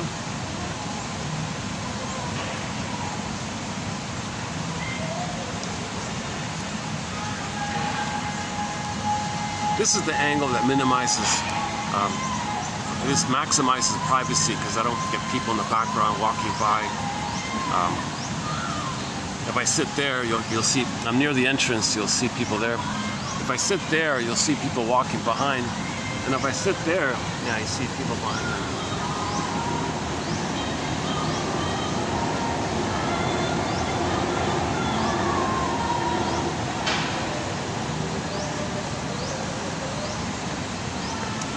Where are we here?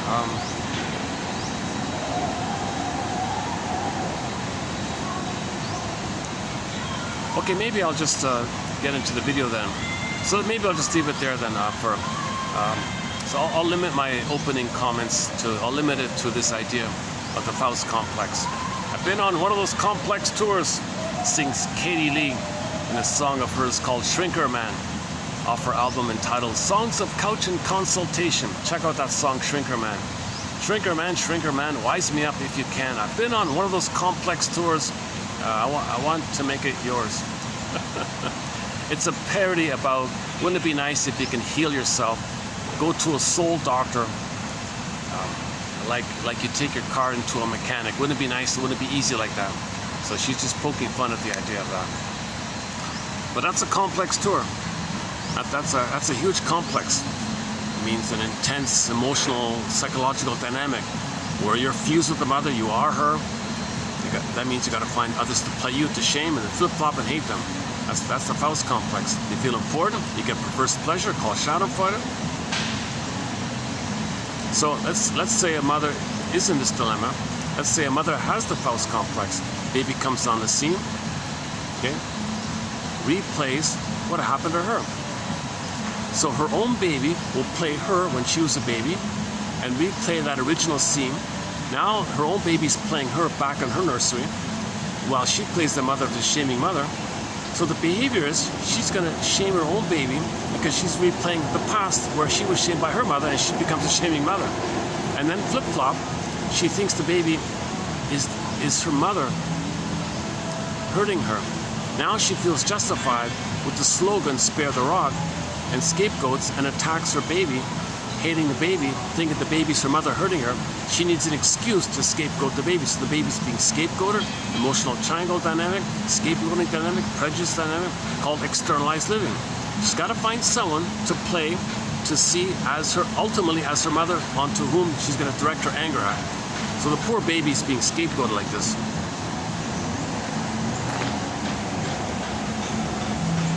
Yesterday's video, we talked a little bit about that as well, yeah.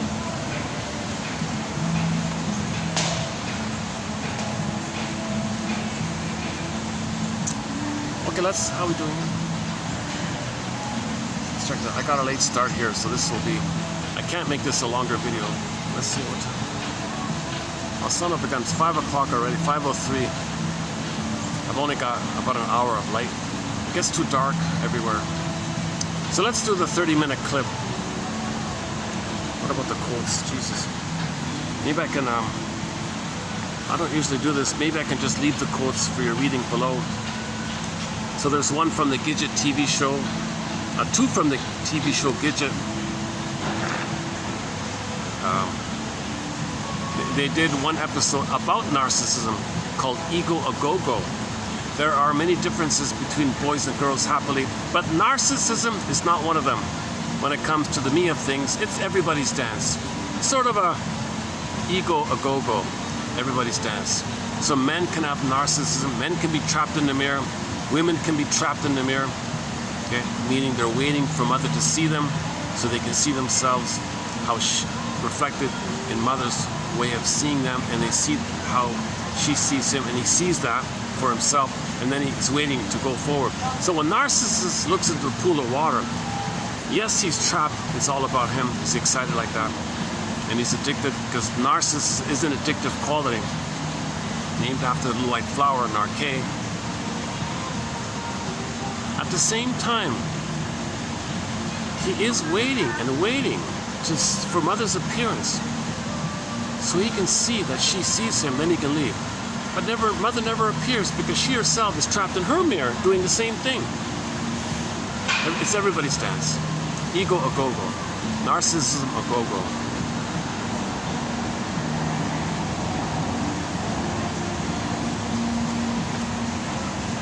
Okay, let me just read the key one. Let me just do a couple of them quickly.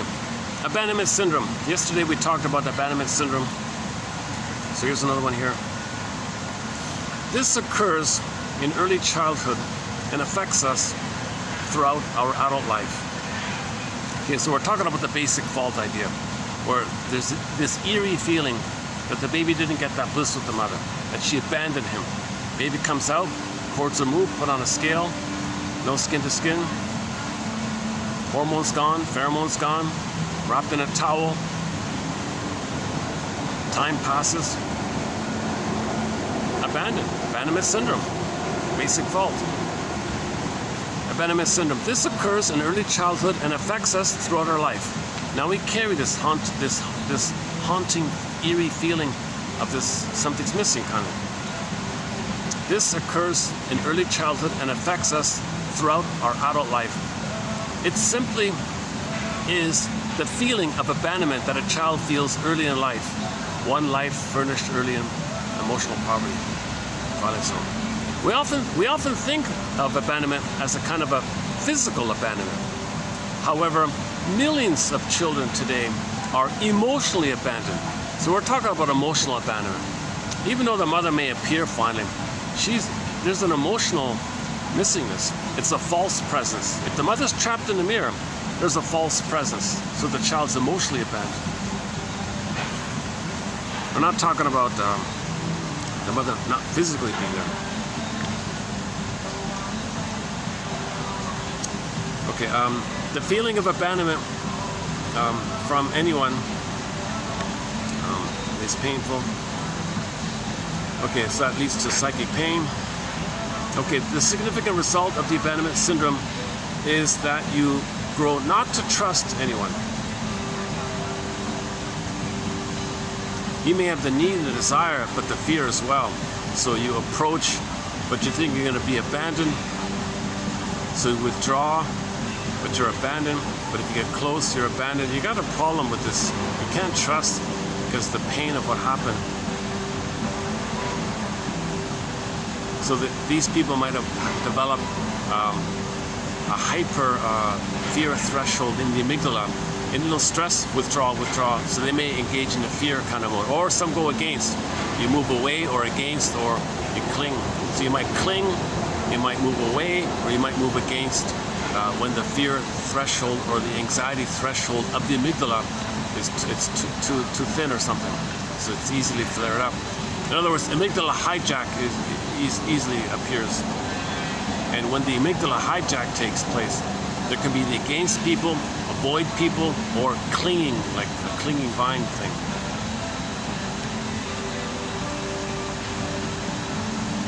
But there's no real intimacy, and without intimacy, you're not going to have love.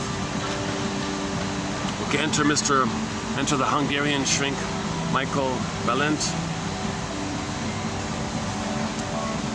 He examines experiences with clients with whom the classical analytic technique didn't succeed as he anticipated, and who attracted attention because their egos were not strong enough to experience the interpretation and work it through. Yeah, so they're not there they're not there yet to be a detective. They're just waiting for mother to come and feed them first. You're not at the place where you're trying to heal yourself. You're still at a prior place of just too much pain, so you can't move forward kind of thing. In studying these phenomena, his interest was increasingly drawn toward the pre-Oedipal phase, called the two-body psychology, two-person psychology, baby-mother psychology. Two-person, that's called pre-Oedipal, or a basic fault area, two-body, two-person, baby-mother. Baby-mother, they sometimes call pre-Oedipal. Before the triangle, before the time when you express your uniqueness into the world, that's a triangle. Before the triangle, it's just mother and baby. That they call that pre-Oedipal. But to avoid the confusion of that term, he calls it basic fault. Miss Grew calls it the abandonment syndrome.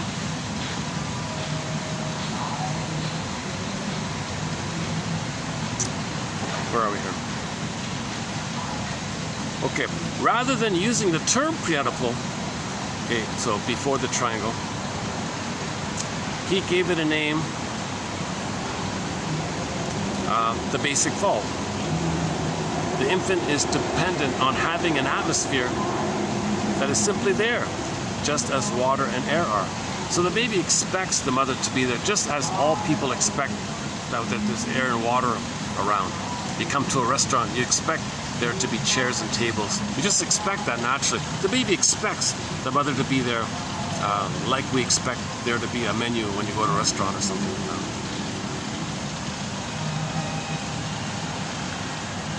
So when that basic expectation is missing, that's a basic fault, a basic missingness. The idea of a basic fault can be related to one guy's idea of core conflictual relationship theme. So the core conflictual relationship theme, CCRT, right? Meaning there's some kind of interpersonal difficulty, i.e. relational trauma, interpersonal trauma. There is in reality no physical fault. There's no like concrete fault like a biological, organic defect, nothing like that. But rather an enduring disposition to enter into a particular pattern of interpersonal relationships, a pattern established in childhood and permeating all significant interactions, including that with the therapist. So if you recreate some painful thing, this soap opera thing, this high drama thing every time, okay, that's the basic fault issue. The core of it all is what Fairbairn describes as the mother not treating the baby as a human being. Then it clicks in, basic fault. If the mother doesn't see the baby as a human being, there's the basic fault right there. Mother thingifies the baby because the mother thinks the baby is a symbolic breast for her. Siphon it. Give me supply, baby. My mother didn't supply me. Mother says to herself, I'm entitled to get mother's supply. Baby, you fill it from your grandmother. She didn't give it to me, so you give it to me. My right. That's a basic fault for the baby when the mother does such a thing. That's a betrayal. Baby feels really betrayed, very shocked and surprised that any mother would feel entitled to do such a thing. So the image for this is the film Now Voyager, the classic film entitled Now Voyager, with Mrs. Vale, Charlotte, her daughter, played by Betty Davis, and the shrink guy going down the staircase. And the mother says, my right, mother's rights.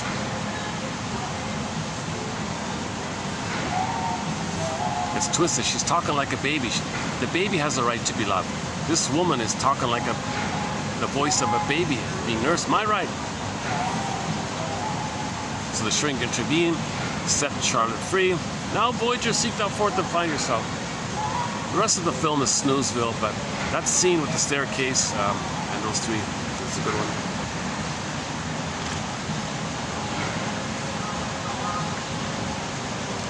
Okay, this lengthy quote about abandonment syndrome, it's sort of an extra kind of a,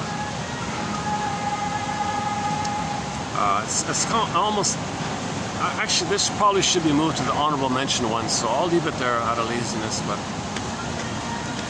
just some extra little bit about it. Yeah, so in extreme cases, the basic fault can mean the child might have what's called school shock. They go to school, they're triggered, they're overwhelmed, they can't pay attention. If they have EAS and they go to school,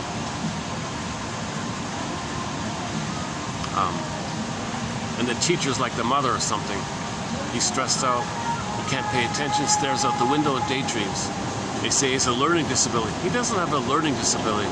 It's just he's just too triggered. He spaces out. That's the flight in the mind one, right? He can't run away from the classroom. He can't fight with the teacher, so he escapes in the mind by daydreaming.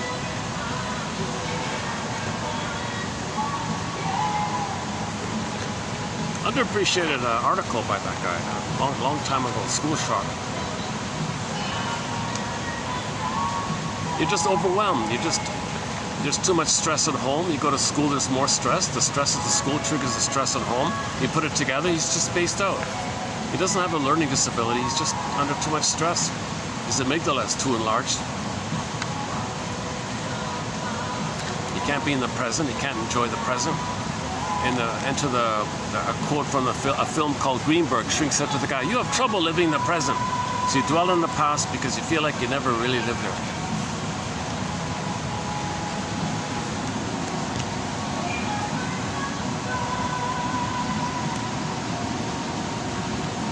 From the TV show Gidget, as long as one has someone to love, all is right with the world.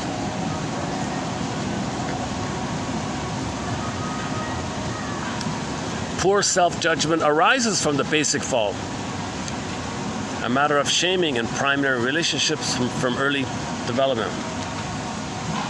Yeah, so most authors, when they talk about this topic, they'll say the main emotion is shame. Baby feels immense shame. Shame is a burning, biting feeling, symbolized by the image of hell. Hell is a symbol for the emotion of shame. Hell equals the emotion of shame. Shame being a burning, biting feeling. So you make a picture of a burning, biting feeling, you got the hell, the fieriness, that's called shame. It's not a real place. Hell is a symbol. Symbols are not real, but they're visual. They're not real, but they're visual. To connect you to something invisible that's real. Shame is real, but the symbol is not real. But the symbol helps you to identify what's invisible but real. So that's why you have stories and myths and fairy tales. They're all symbols. Myths and fairy tales are all symbolic of psychological trauma.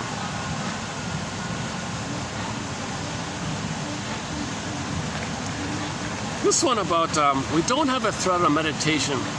But I just put this out here as a question mark for the future. Maybe in the future we'll look into it. For those who begin, so Okay, for those who begin with the history of estrangement or basic fault or abandonment syndrome or betrayal trauma, attachment trauma, relational trauma, ambient trauma, or birth trauma, prenatal trauma, for those who begin with that kind of early trauma, for those who begin with a life furnished in early emotional poverty, meditation will inevitably yield memories of early unmet longings. So if you're in a quiet meditation place, whenever you're safe, this stuff comes up, right? For those who begin with the history of enmeshment, okay, so if the mother was clinging and demanding and possessive and controlling, that's called enmeshment. The child was trapped in the tar pit of a negative symbiosis, maybe the Faust complex took place. Meditation is much more likely to bring longings for escape. Yeah, it's interesting. So maybe you do go to a meditation place and the feelings of mother being engulfing comes up. I got to get out of here. But you're in a safe place to face those feelings, so work with it, kind of thing, you know. Or the opposite could take place. Yeah, okay. So there's two versions. If the child was, if the mother was too engulfing and possessing, and you meditate, those memories might come up. You want to escape. Or if the mother was totally absent or something, and you do meditation, the yearning and the longing will come up. Your desire to connect will come up. So just in general, when you feel safe, emotions come up, right? So you want to be mindful of that side of things.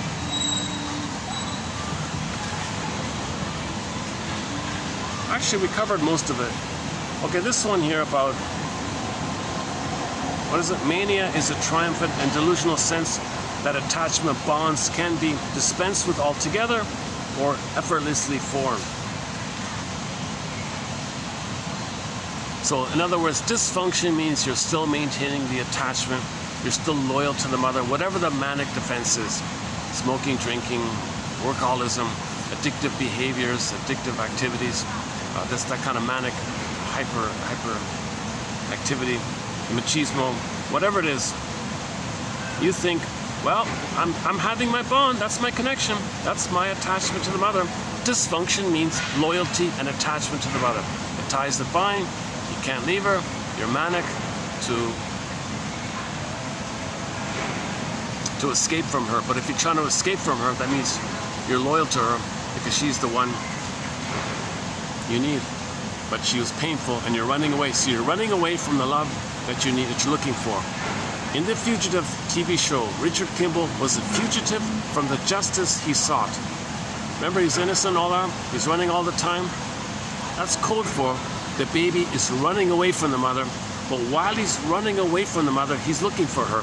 He's looking for the mother, at the same time he's running away from the mother. What a mess.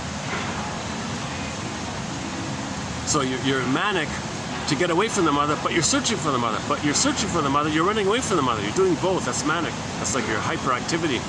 So you're preserving some kind of delusional connection where she hurt you, and you're running away from her, and you're looking for her. So you're still tied to her, both in leaving her and searching for her.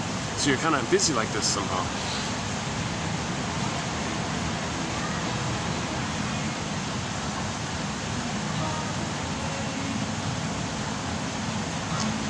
What's the other one?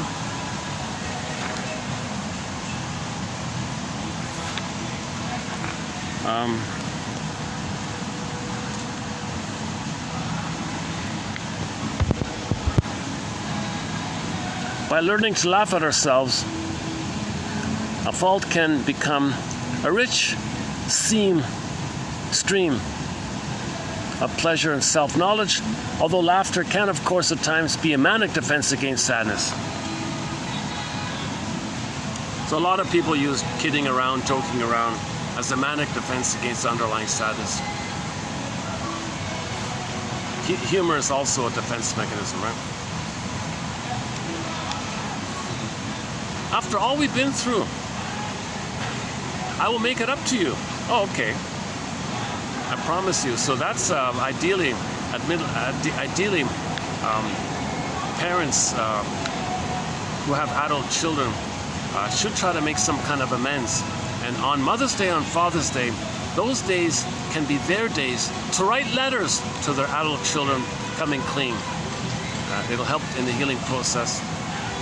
Try to make it up to them somehow. Make amends like that. That's probably copyright. Okay, let's go inside and play the film. Okay, hold on a sec. Let's do this here.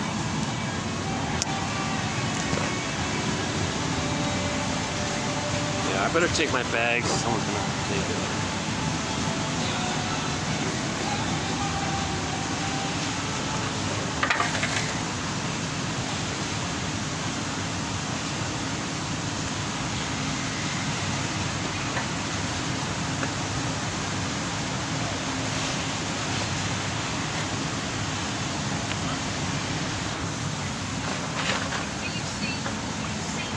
Well, let me return this. Hold on a second.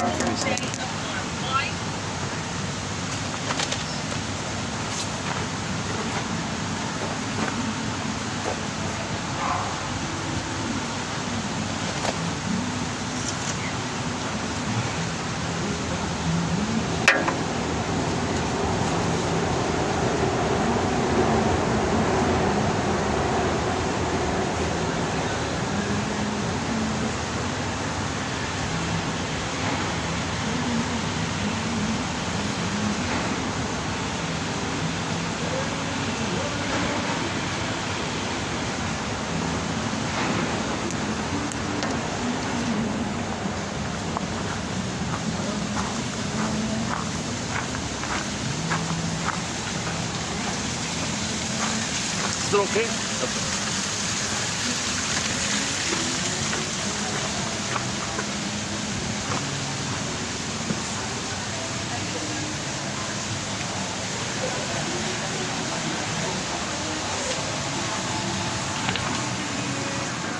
Oh, all right.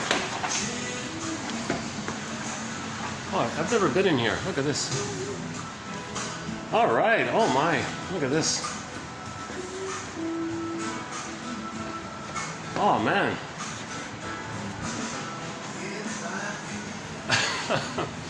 Oh, it's nice in here. Oh, look at this. I've never been in this room, eh? Wow, nice little, look at this, eh? Check this room out.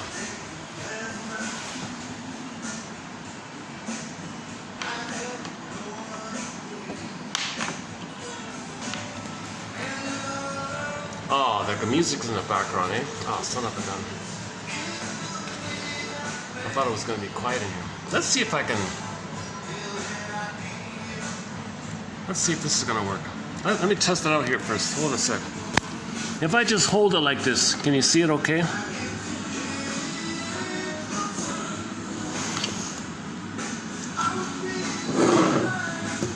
Let's see. Hang on. Does this work? I guess I just have to hold it, right?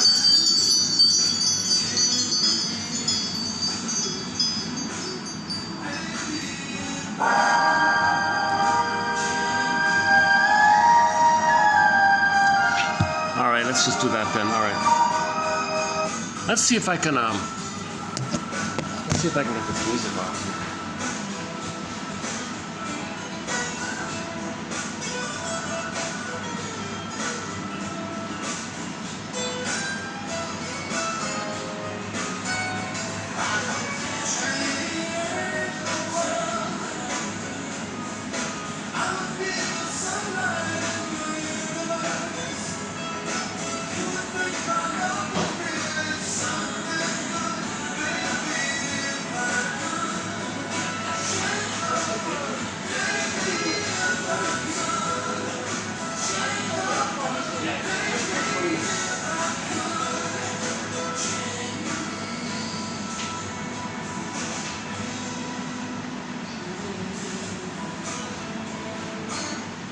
Oh, good. All right, all right.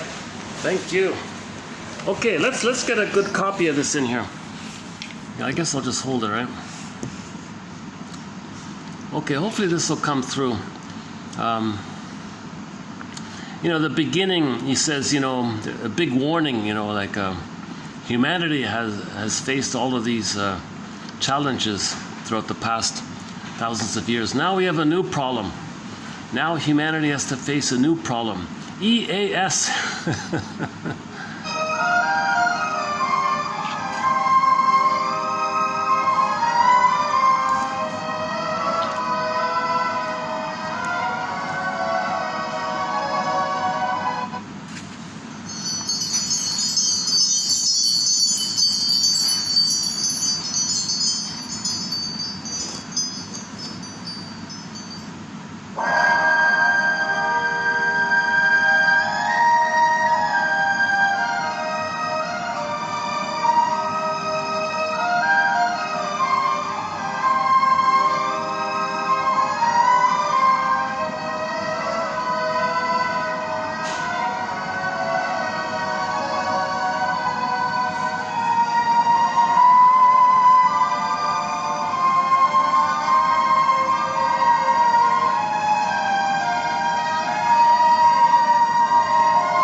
Oh, hang on.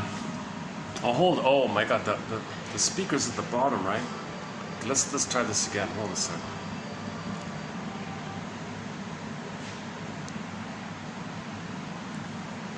Okay, I gotta hold it in a way where I'm not blocking the microphone. Let's try this again. Let's do it like this then.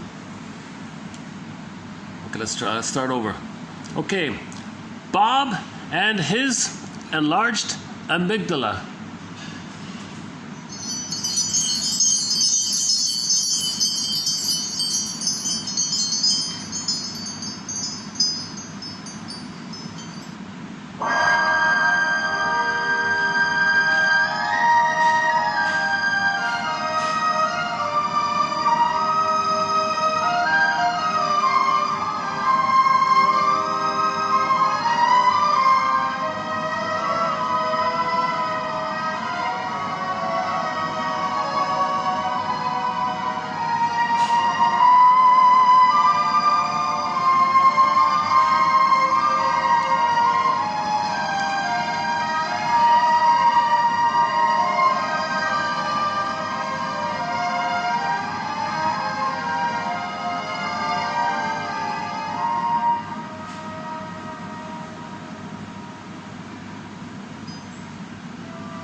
and we got as far as Elm Street, and it was just, I thought, we're not going to make it. It was just like a 5-minute, little Sparky had to go to had to put her down, and it was, this is a new meds. They're really, really messing with me. I was really freaking out.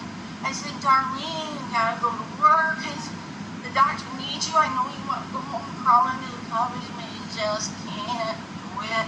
Can't do it. You gotta go. So here I am, and it was Whiskers.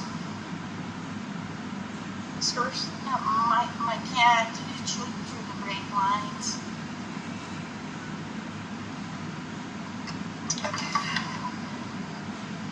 Doctor said, bring you right in.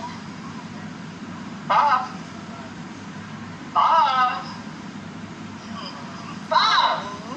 They do love their Fox Entertainment. Why don't you have your Fox popper on? Left it at home. It's ours.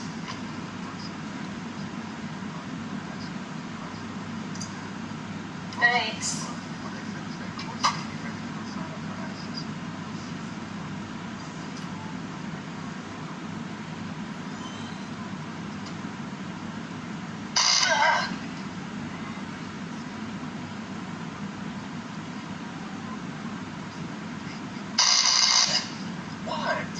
Come on. That's part of my day. What's up? Bob. How you doing? Please have a seat. Well, Bob, I'll get right to the point. The results of your MRI scan are back, and I'm sorry to say that you have a large growth. Well, yeah. No, Bob, this is in your brain, but there's some good news. We do have a solution. Rhonda, is this diagnosis a surprise to you? Yeah. So you've had some concerns? Concerns? You're going to need a bigger notepad. This imbecile has almost ruined our family. He wasn't so bad when we first got married, but he just keeps getting worse. Okay. Let's try and not call names here, Rhonda. Maybe you could give an example here. Well, it probably... When Timmy said he was coming home from college, he's our oldest, you see. Libertards. Commies. Timmy said he was... Ho Chi Minh. That's what you ought to call him. Shit about the real world. Well, you see, Timmy told us he was bringing his girlfriend home from college. So excited.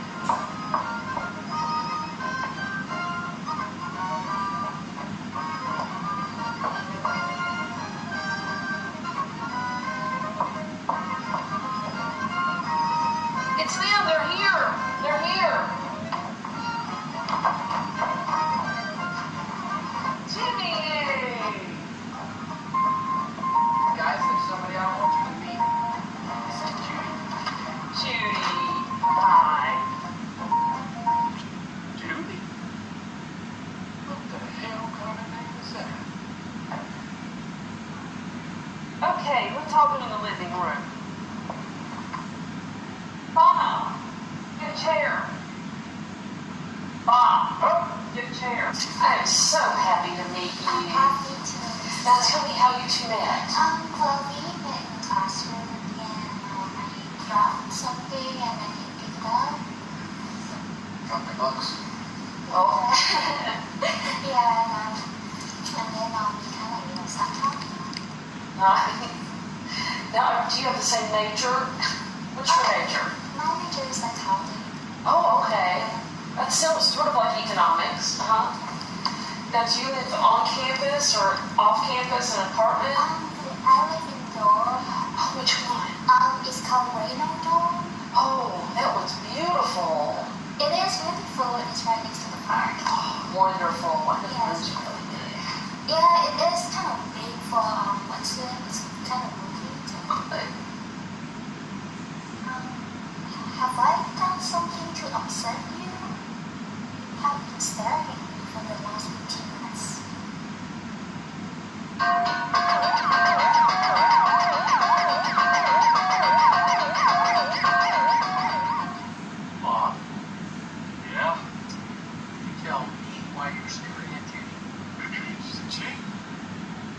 sorry, what? She's a chink. C-H-I-N-K. Look, you're American.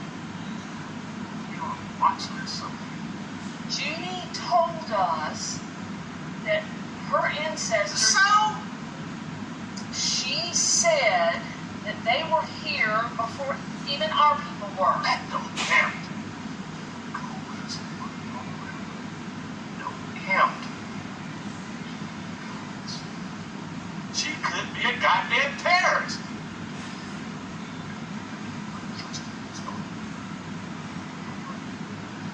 I know who the terrorist is around here. Do you see what I have to live with every single day of my life? Such a sweet girl. That night.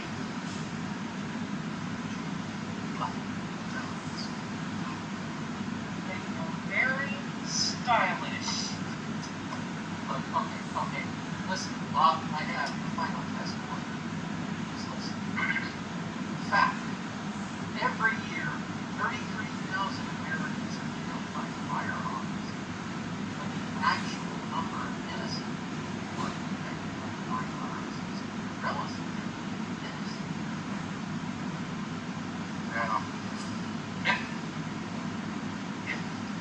Now, if that means a lot, then yeah.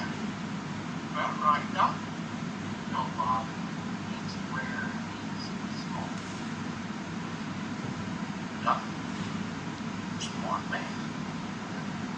How I don't know. Without my gun.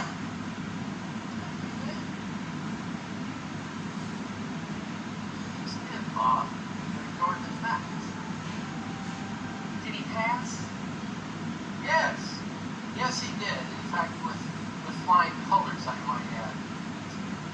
To sum up, let me say I have some good news for you. Have either one of you heard of enlarged amygdala syndrome?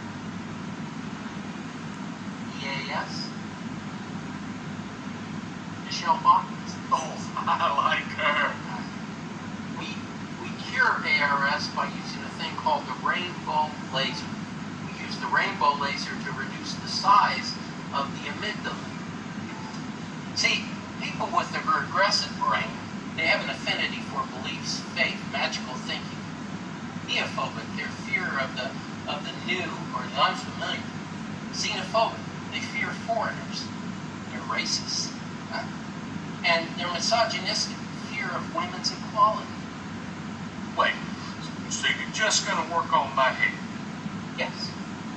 And it's not going to affect any of my other body parts, especially the...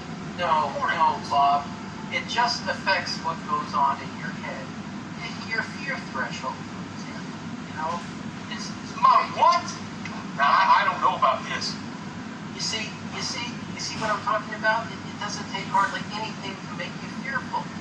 Your fear threshold. Does everyone have one of these? Yes. And in some people, they're just bigger, like Bob. Yes. Why? Genetic. But there are currently some promising ongoing studies that show that the amygdala might be getting bigger because of certain environmental factors in certain individuals who are genetically predisposed. Environmental factors? Right-wing media. Yes, Darlene, could you have Dr. Schlampy step in here for just a moment? Thank you. Ja, Yes, Dr. Schlampy. Thank you for coming on such short notice. Schlampa. Pardon? It is pronounced Schlampa. Yes, so sorry. I accept your apology. I think I'm understanding this now. Darn it, the brain thing that we're talking about is just bigger in some people, like Bob, and that's what makes him bad, right? Rhonda, we try to avoid words like good or bad. See, Bob's condition could be more accurately described as non-adaptive to a dynamic world. Anthropologists say that's how Neanderthals got killed off. If I may, I have a question. The amygdala is just like in men. It's just like the same in women, only the women's is smaller, right? Excellent question, Wow.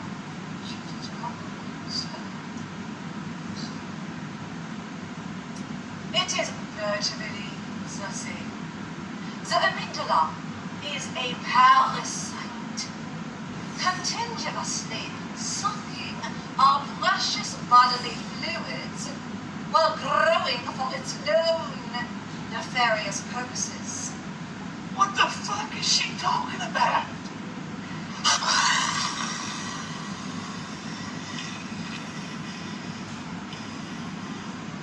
So, where was I?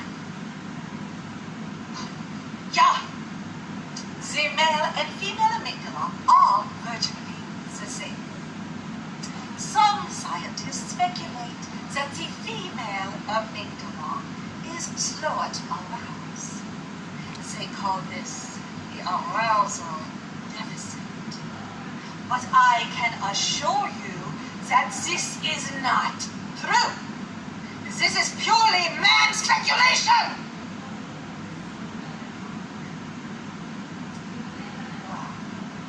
Would you like to see an actual amygdala?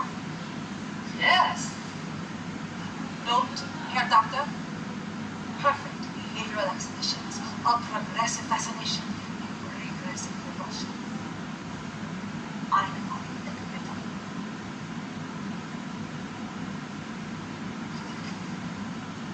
It's bigger than I expected.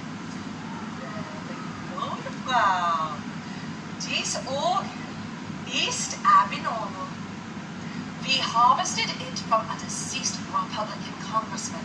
Look. Wait just a damn minute. I'm not so sure about this.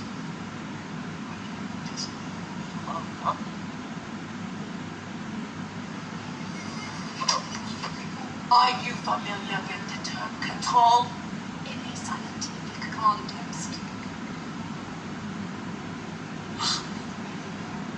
No, I don't think I am. Was used as a standard of comparison for checking the results of a final experiment. 10 was our first control. In other words, 10 never received the amygdala induction treatment. His family never reclaimed him. 10. He is our most prominent resident. So ironic. Bring out the temp.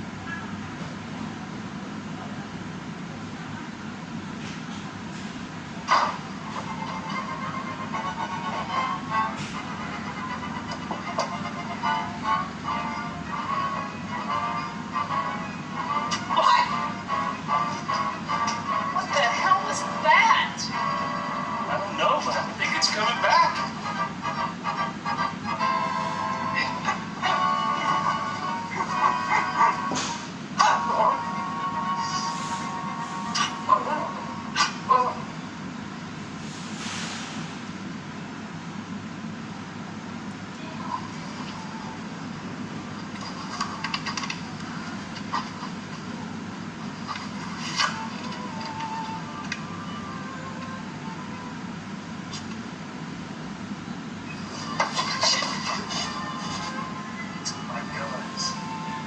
They took my guns.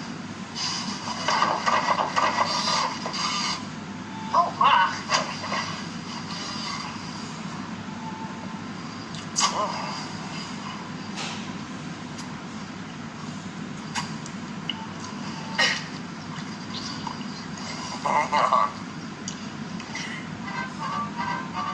Sad.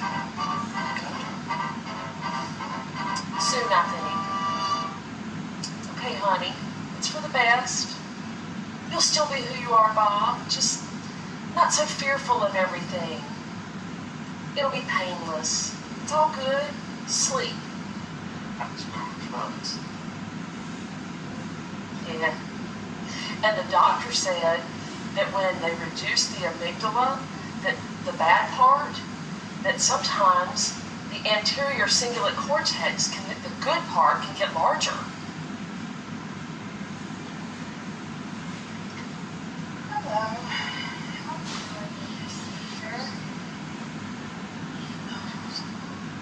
Oh, shit.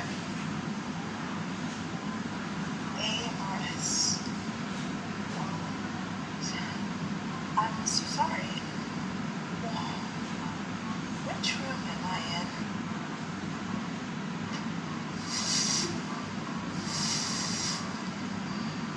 Got an ARS patient. Is this... What about that week's vacation you promised me last time, Doc? I'm working on it.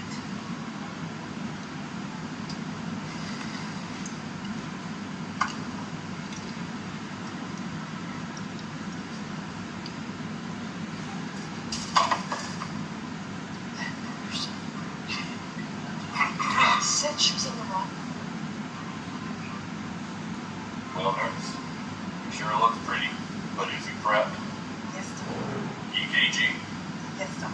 HBO? Yes, Doc. ELO? Yes, Doc. REM? Yes, Doc. HBO? HBO? Yes, Doc. Well, I think we can proceed now.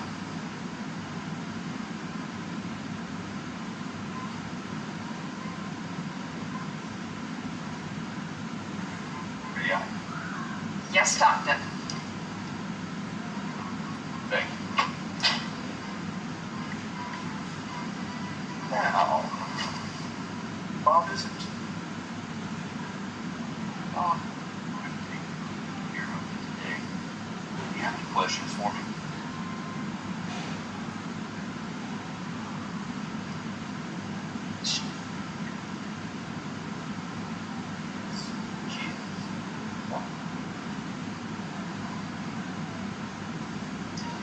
Business.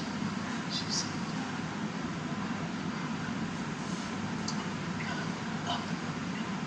well, she can certainly be that way, can't she?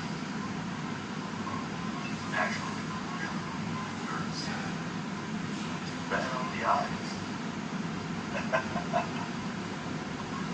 Oh. Well, I have other patients to see. Don't worry, I'm going to take real good care of you. See you soon.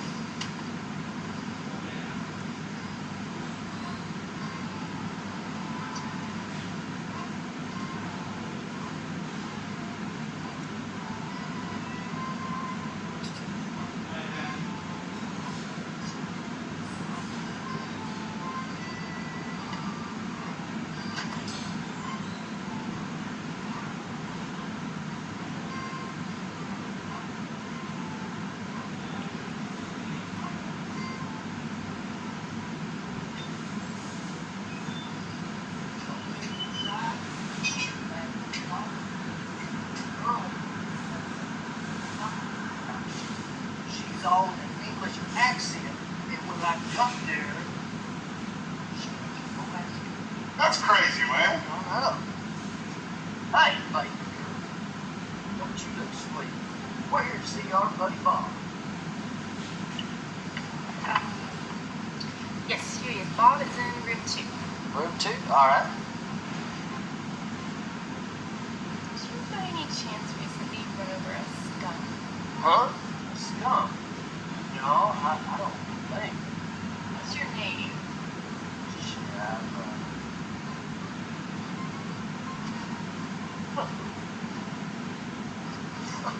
Are you okay, Jabba? Jabba? Are you hurt, buddy? Hey, it's Jabba. He's hurt. Help me. Hold on, stop. All right. Jabba, stop by on your way back.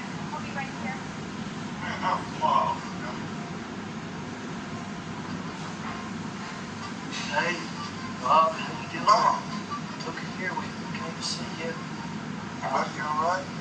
I took off work. Looking good, Bob.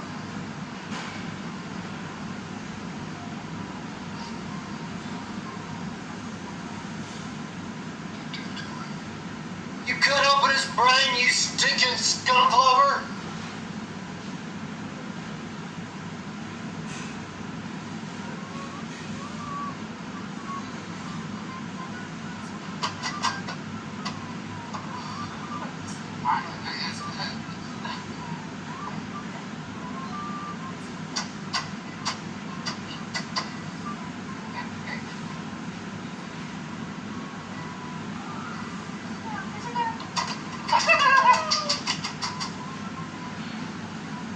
Recovery after any surgery affecting the brain is often slower than we like.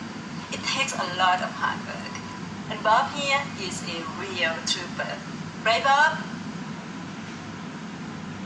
Here's my boo-boo. The amygdala reduction procedure utilizing the rainbow laser continues to prove its efficacy. I want to warmly welcome the Enlarged Amygdala Society officials, members of the press, and my fellow scientific colleagues. Bob is going to give a quick speech, and after that, he will answer any questions you have. It's all yours, Bob. General Nathaniel Greene valiantly fought the British here at Guilford Courthouse. This battle began the end of their control over the American South and led to our ultimate victory at Yorktown. I chose this hallowed ground to say that I am grateful to the doctors, to the nurses, and especially my wife, who helped me and stood by me through my battle with EAS. EAS no longer controls my life.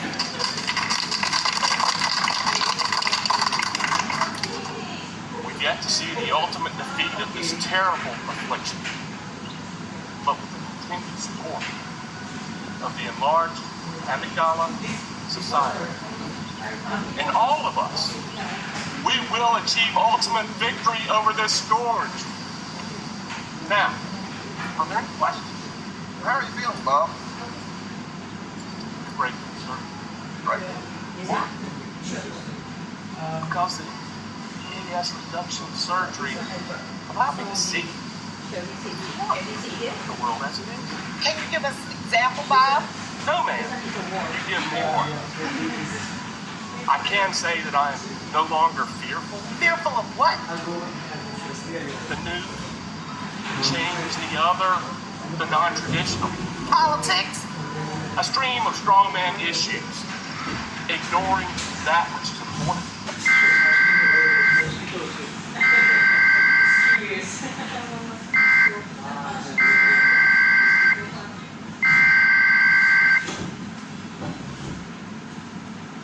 What is important?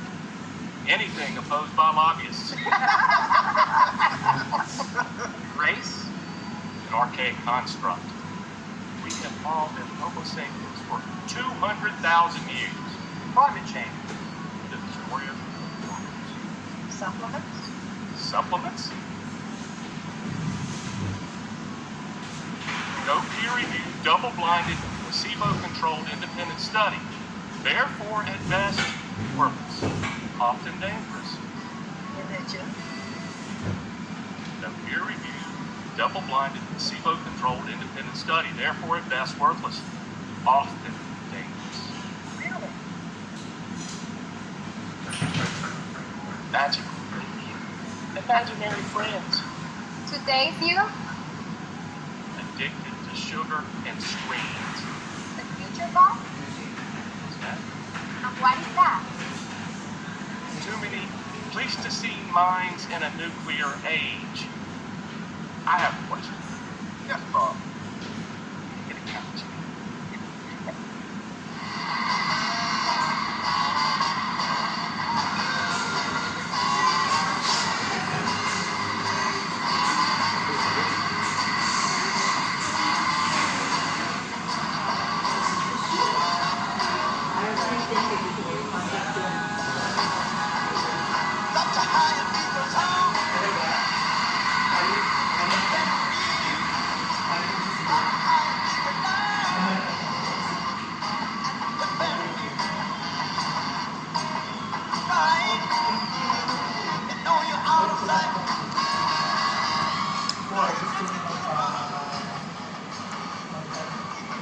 the site they're playing. What happened to the volume? I noticed that the volume is way too low. What happened to the... I'm going to have to replay this with higher volume.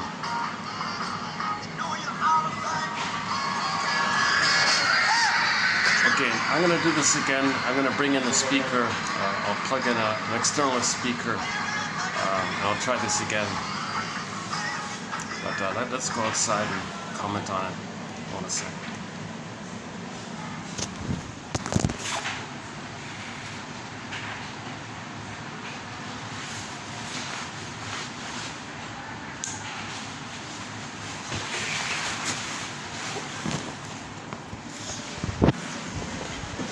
Oops, oh, pardon me. Okay, thank you. Yeah.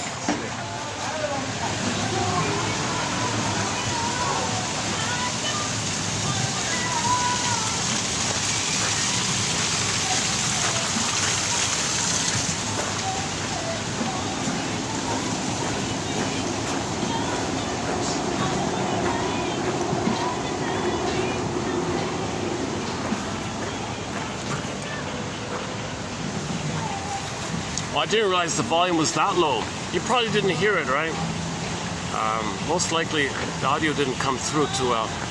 So I'll replay it again and I'll bring in the good speaker, yeah. So as farcical, as whimsical or exaggerated or absurd or it's a low budget home film, just some guy with some friends did it kind of thing. But it's a very good prompt to, like a discussion prompt for sure, about the link between the amygdala and prejudice, basically. So why does, now they didn't show you the guy's mother, they didn't bring in Bob's mother, which would help explain why Bob had such an inflared amygdala, you know. So there's a blurring here. When the baby is with the mother in the early time, it is like a jungle-ish kind of thing. He needs to know the mother and safe and blissful oneness. He can't handle anything strange or out of the ordinary like that. He's terrified like this. So that's a stamp. Okay, amygdala stamps that, and you go to life with that kind of stamp, you know. So somebody's not your mother, basically. You have that feeling that you're in hell already, you're in danger already. Your rage, you project the image of your rage onto someone else and you think it's so dangerous like that. That's very dysfunctional, very neurotic, very psychotic even.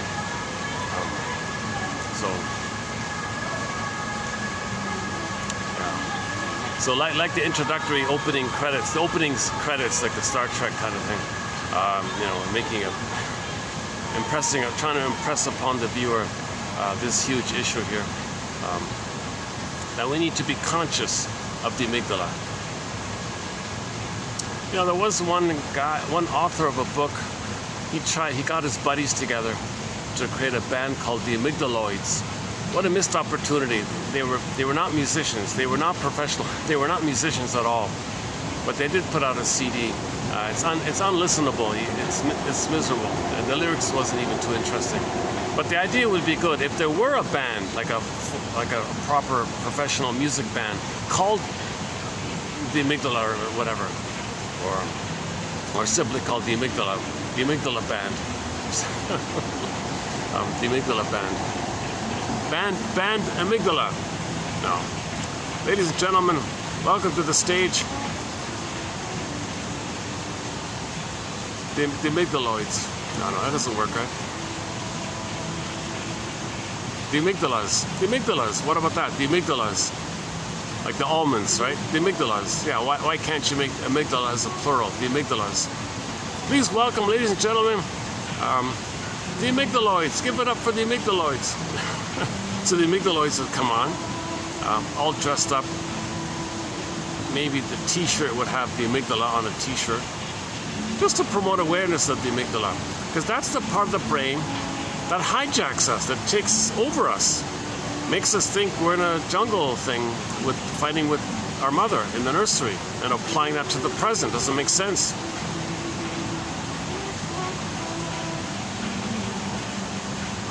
Oh. How are we doing? Oh, let's check the battery. Yes. 603, battery's holding up 50%. Okay. Oh, look at that, eh? Wow. So I could get 4.5 hours if I were to go the whole, if I were to do the whole thing.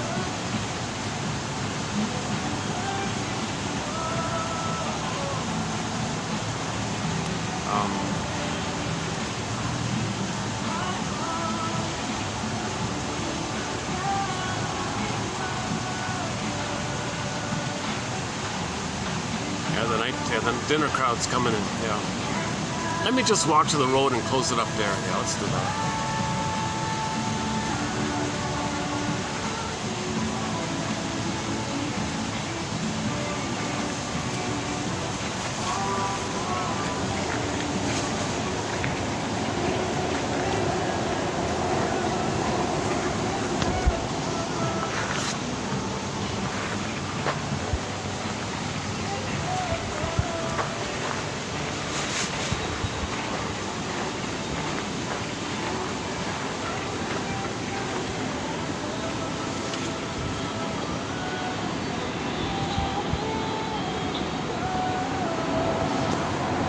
Oh, the song they were playing, the featured song for the music was the James Brown, a song called, what was it called again? Out of Sight. You're out of sight. Out of sight. I think it's just a typical love song. Gee, beautiful girl, you're really out of sight. You know?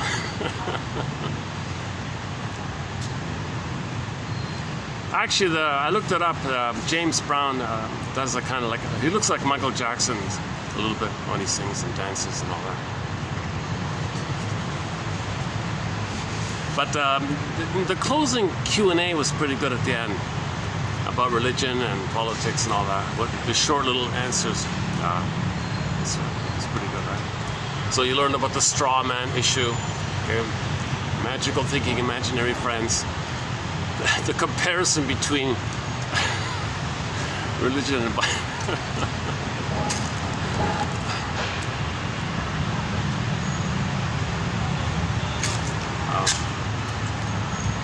could just go. It gets dark here pretty quickly. Let's just wrap it up here then. There's that nice tree, by the way, across the road there, under the SkyTrain. I don't know if you can see it.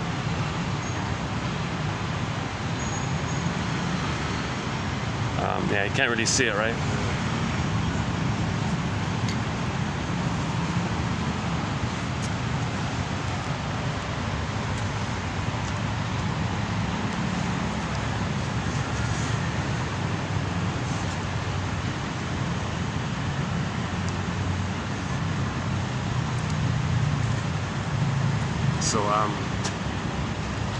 So there's two sides. There seems to be two aspects related to the EAS. One is the projection of your mother onto others. So the other is your mother, okay, and your mother was scary, so others are scary, and you're angry at her. Okay. Fused in the more lizard brain amygdala point of view, that if the baby isn't familiarly comfortable in a blissful oneness to the mother, and that's kind of missing. He thinks he's a goner, and from that point of view, there's something very strange here. So later on, if something's not your mother, it's very strange, kind of the way it was back then. So that's a key theory about the idea. So that's a key. So what I'm trying to do is fuse the physiology with the psychology, because I don't think others have done it right.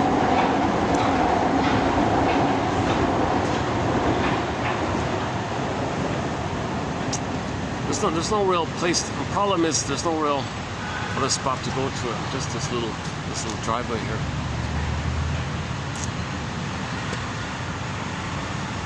It gets busier no matter which way you go. It just gets busier.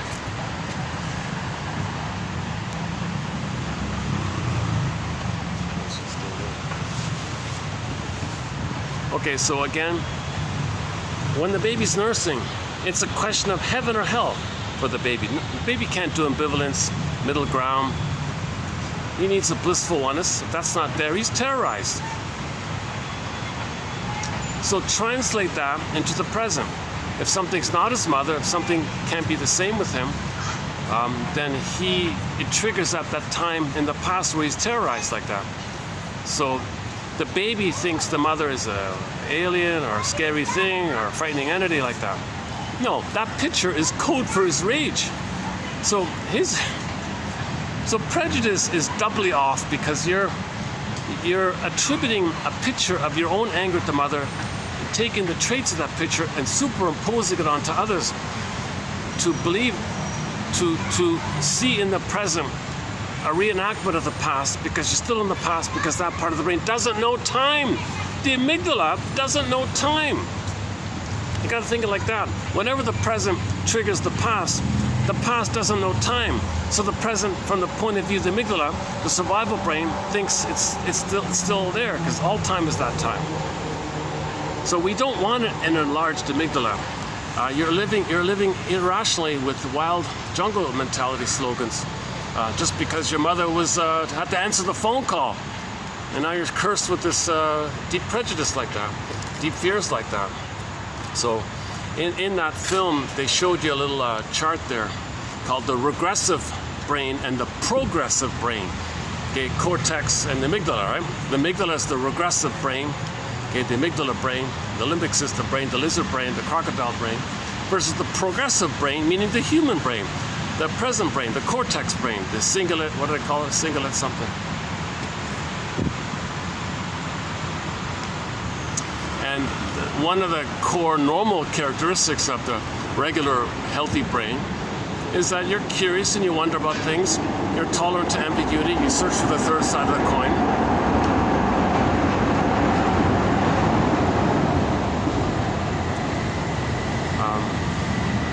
You're open-minded to search for understanding. You're curious to figure what's going on about a situation, rather than just this impulsive flaring up the amygdala. Now you think the present's the past, and you transfer the jungle mind to the present, but the present isn't the nursery trauma with the mother, where the baby thinks he's either safe or he's a goner. It's either or for the baby. So prejudice also has that either or kind of quality, right? You're either my mother or you're not my mother. With me or against me, or what is it? Are you my mother or not my mother? You're not my mother, you're the other. You're the memory of my picture of my rage at my mother. I'm not making sense.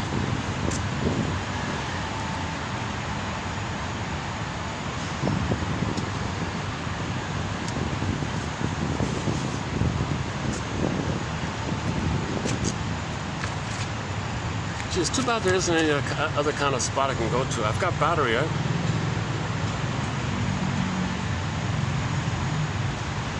Is there any lit place I can go to? There is a little mall. There's a little kind of a smaller kind of mall down that way. There's nothing really in it. There's no nice space in there, really. It's got the theater, though. There is some seating in front of the ticket check-in area.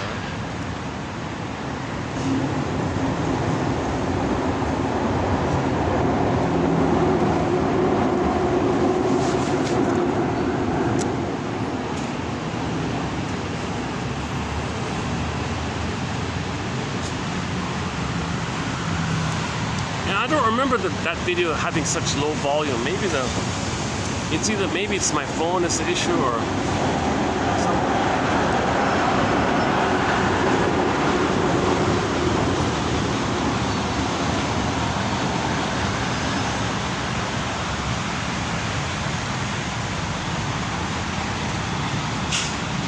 Oh, there's that tree, yeah. There's the tree I was talking about, yeah. Across the street there. Nice old tree, eh?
See, I think, you know, you update that film, Bob and his enlarged amygdala, and put it in the theater here instead of all this gruesome. Look at that. Oh my goodness, yeah, I can see the flashing ads for the films here. They're all shocking kind of stuff. Pseudo aliveness, trying to feel some sense of aliveness.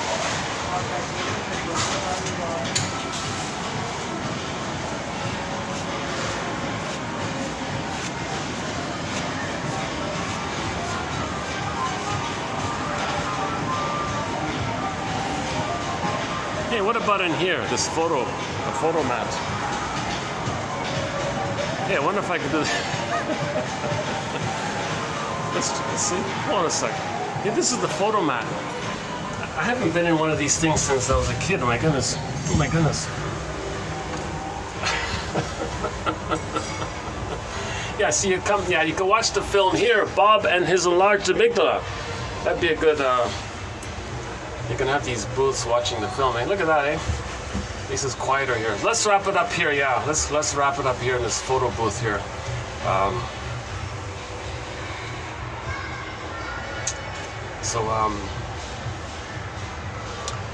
Recent phrase, another thing we want to look into is a thing called hedonic treadmill. That's another new one.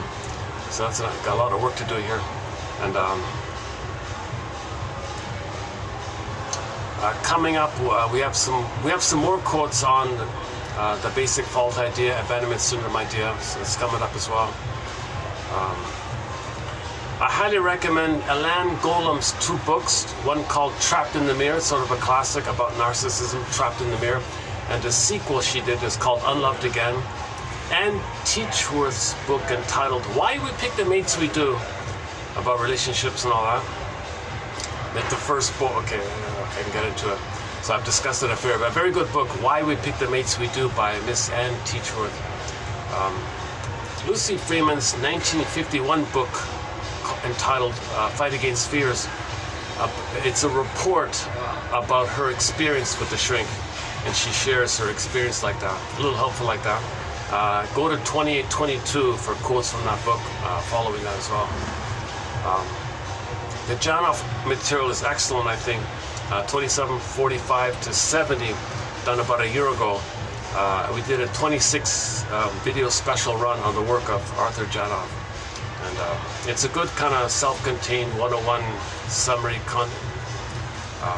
Kind of like a synthesis or summary or condensation of some of the core points about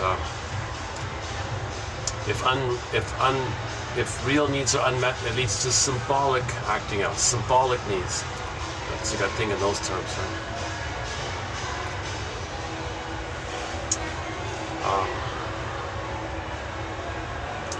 There's a very good comic called Psychoanalysis, done back in '55.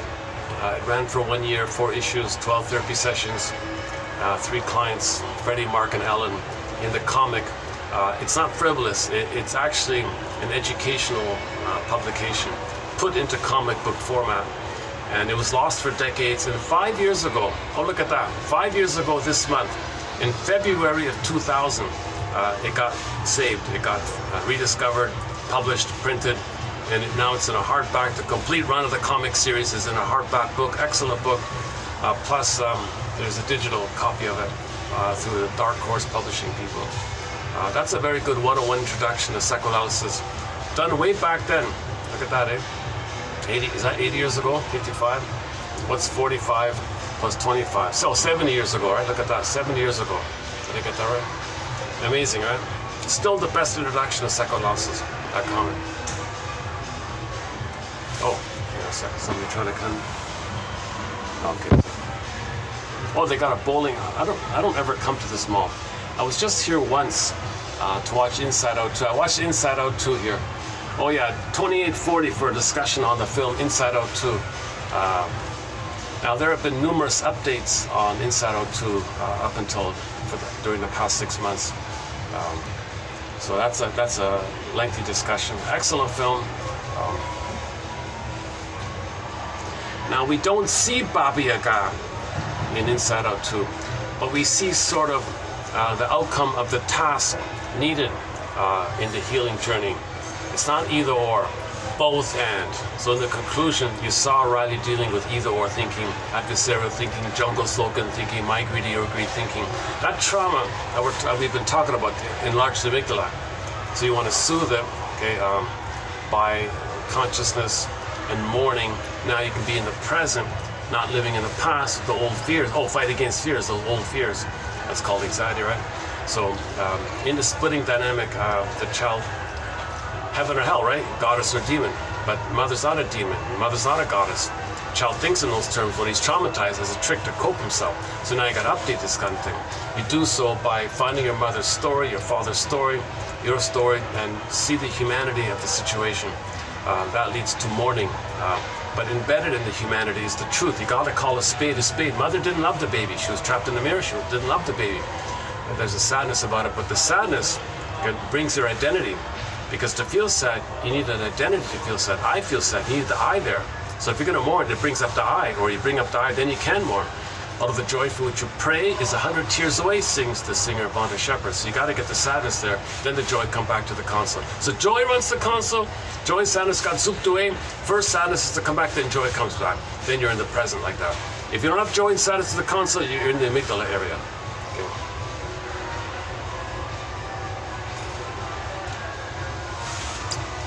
Maybe just wrap it up here.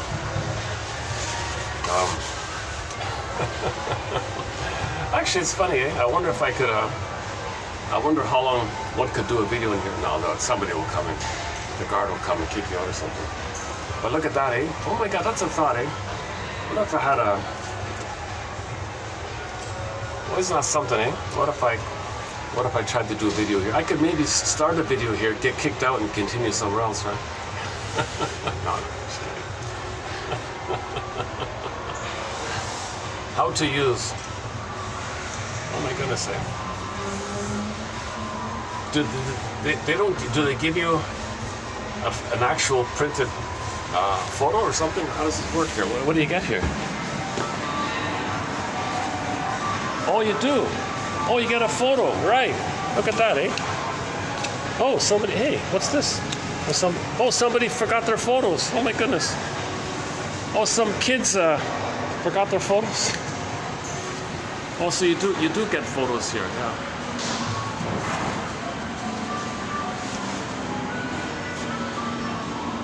Let's go back in.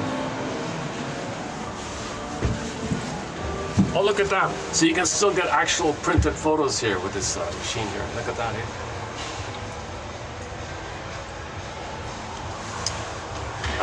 Any final thoughts? Yeah, okay. I think I'll close it up here. So your mission, should you choose to accept it, submitted for your approval and for your consideration, is to read the quotes here in the video, and then see if there's one in there that's okay, of some interest, and then just use it as a springboard to free associate with. What thoughts come to mind after reading that quote? What does this quote suggest to me? What does this quote remind me of? And just freely see what comes up spontaneously. And when a feeling comes in, okay, validate, accept, welcome, guest house, welcome, honored guest. You treat your feelings like an honored guest. Okay, so you have that spirit about welcoming your feelings. And so you allow your feelings to be there. That's called allowing, constructive allowing. Allow your feelings there. If it does feel like it can wave, ride the wave like a surfer rides the wave, ride the feelings like a wave kind of thing. Just accept your feelings. Now, if it's not like a feeling from the feeling stuff, it's more like a sensation from the amygdala place. That's the stress, anxiety area. So notice the sensation or the feeling, okay, and then say, I must have a very good reason for feeling this or sensing this. And something you can add to it. What's the hardest thing about this feeling, or what's the hardest thing about the sensation? That might help to free associate a little more. And that's it. Gentle awakenings, quiet awakenings, 10 minutes a day, Robert Bly says, to do a little bit of free association like this. And then if it leads to a dream, in the morning, wake up, same kind of thing. In your daily life, I think the theory is, you're trying to create something that reflects what happened in the past. And if you do that, you might get a dream to bring up some of the emotions of the past. So you recreate in the present some reflection of the past, and when you dream, the feelings might come up. So it's all about you like that, but you may project aspects of yourself onto various characters, and so you kind of think in those terms. It's trying to help you to feel what you couldn't have felt.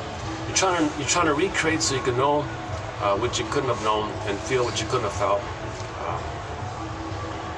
So anyways, if you wake up in the morning, get any kind of dream, you say to yourself, it's like this in my soul today.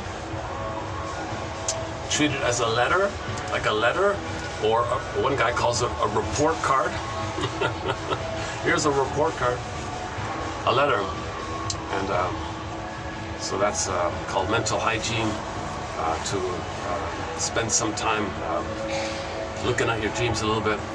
It's not something to push or criticize yourself for, just gentle awakenings, even for a few seconds. Just notice something, like that.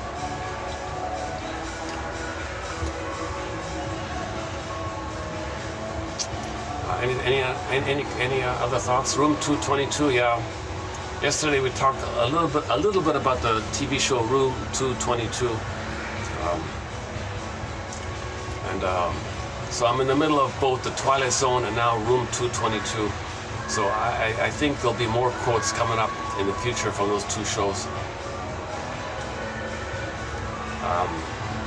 On that note, let's just close it up here. We could play a song, eh? Actually, yeah. Let's bring up the music player. My other phone. It's not. When my current phone was down, I bought this other one, this budget one, but it was maybe a bit of a mistake. It doesn't work too well. So I'm just trying to use it as a music player. Where is it? What happened to it? It's lost. It's got to be here somewhere. Oh, here we go. Here. Let's close up with a song, because I think that I've got it. Wait, here we go. Okay, let's close up with a song here. Maybe we'll close up with our theme song. Yeah, why not? Why don't we close up with our theme song? We haven't played it in a while. Let's close up with our theme song, which is Katja Epstein's German cover of the song Windmills of the Mind. It opens up with the bass tubas. So let's close up with Windmills of the Mind. So this is now, so we're posting these quotes. We've posted quotes now on 3 continents over the past 4 years, over 10,000 quotes. So it can be on the beach, it can be in a phone booth. We got to get these. I feel like we got to get these quotes out.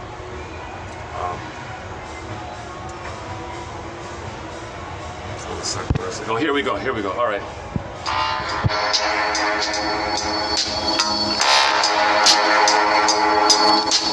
Nachts, wenn die Straßen plötzlich still sind, wenn die Stadt auf einmal schweigt, wenn aus steinernen Kaminen stumm der Mond zum Himmel steigt, wenn es hier in meinem Zimmer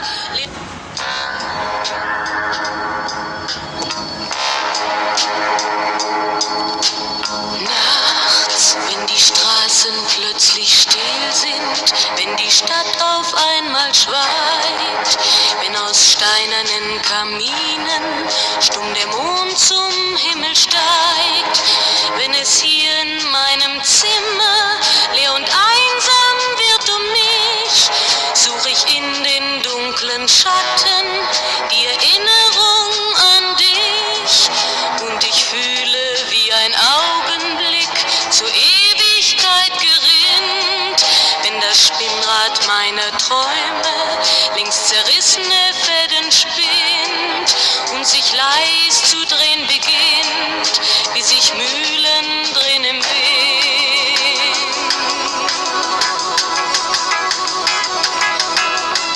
Und es kreisen die Gedanken ohne Anfang, ohne Ziel, wie die schnellen Wellenringe, wenn ein Stein ins Wasser fiel, wie ein Kreisel, den die Peitsche über Straßenpflaster treibt, wie Spiralen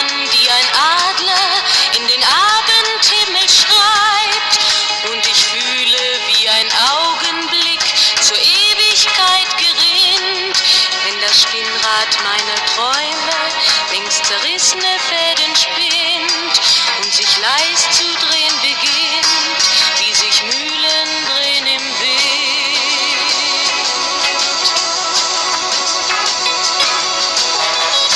1000 Fragen ohne Antwort, 1000 Fragen ohne Sinn. Warum flog für uns der Sommer wie ein Pfeil so schnell dahin? Hat der Herbstwind gar die Spuren unserer Liebe schon verweht? Wenn erst weiße Flocken fallen, ist es dann für uns zu spät.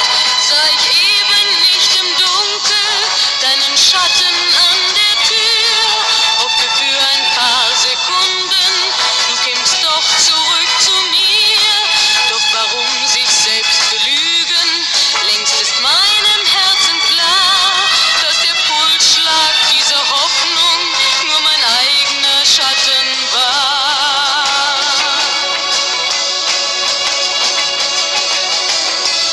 Und ich fühle, wie der Augenblick zur Ewigkeit gerinnt, wenn das Spinnrad meiner Träume längst zerrissene Fäden spinnt und sich leis zu drehen beginnt, sich im Kreis zu drehen beginnt,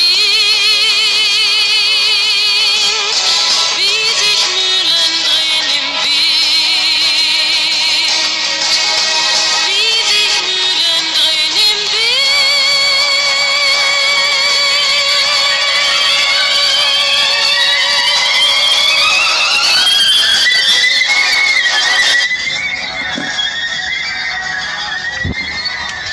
Okay, thanks very much for the love of narrative medicine. We'll see you in the next video.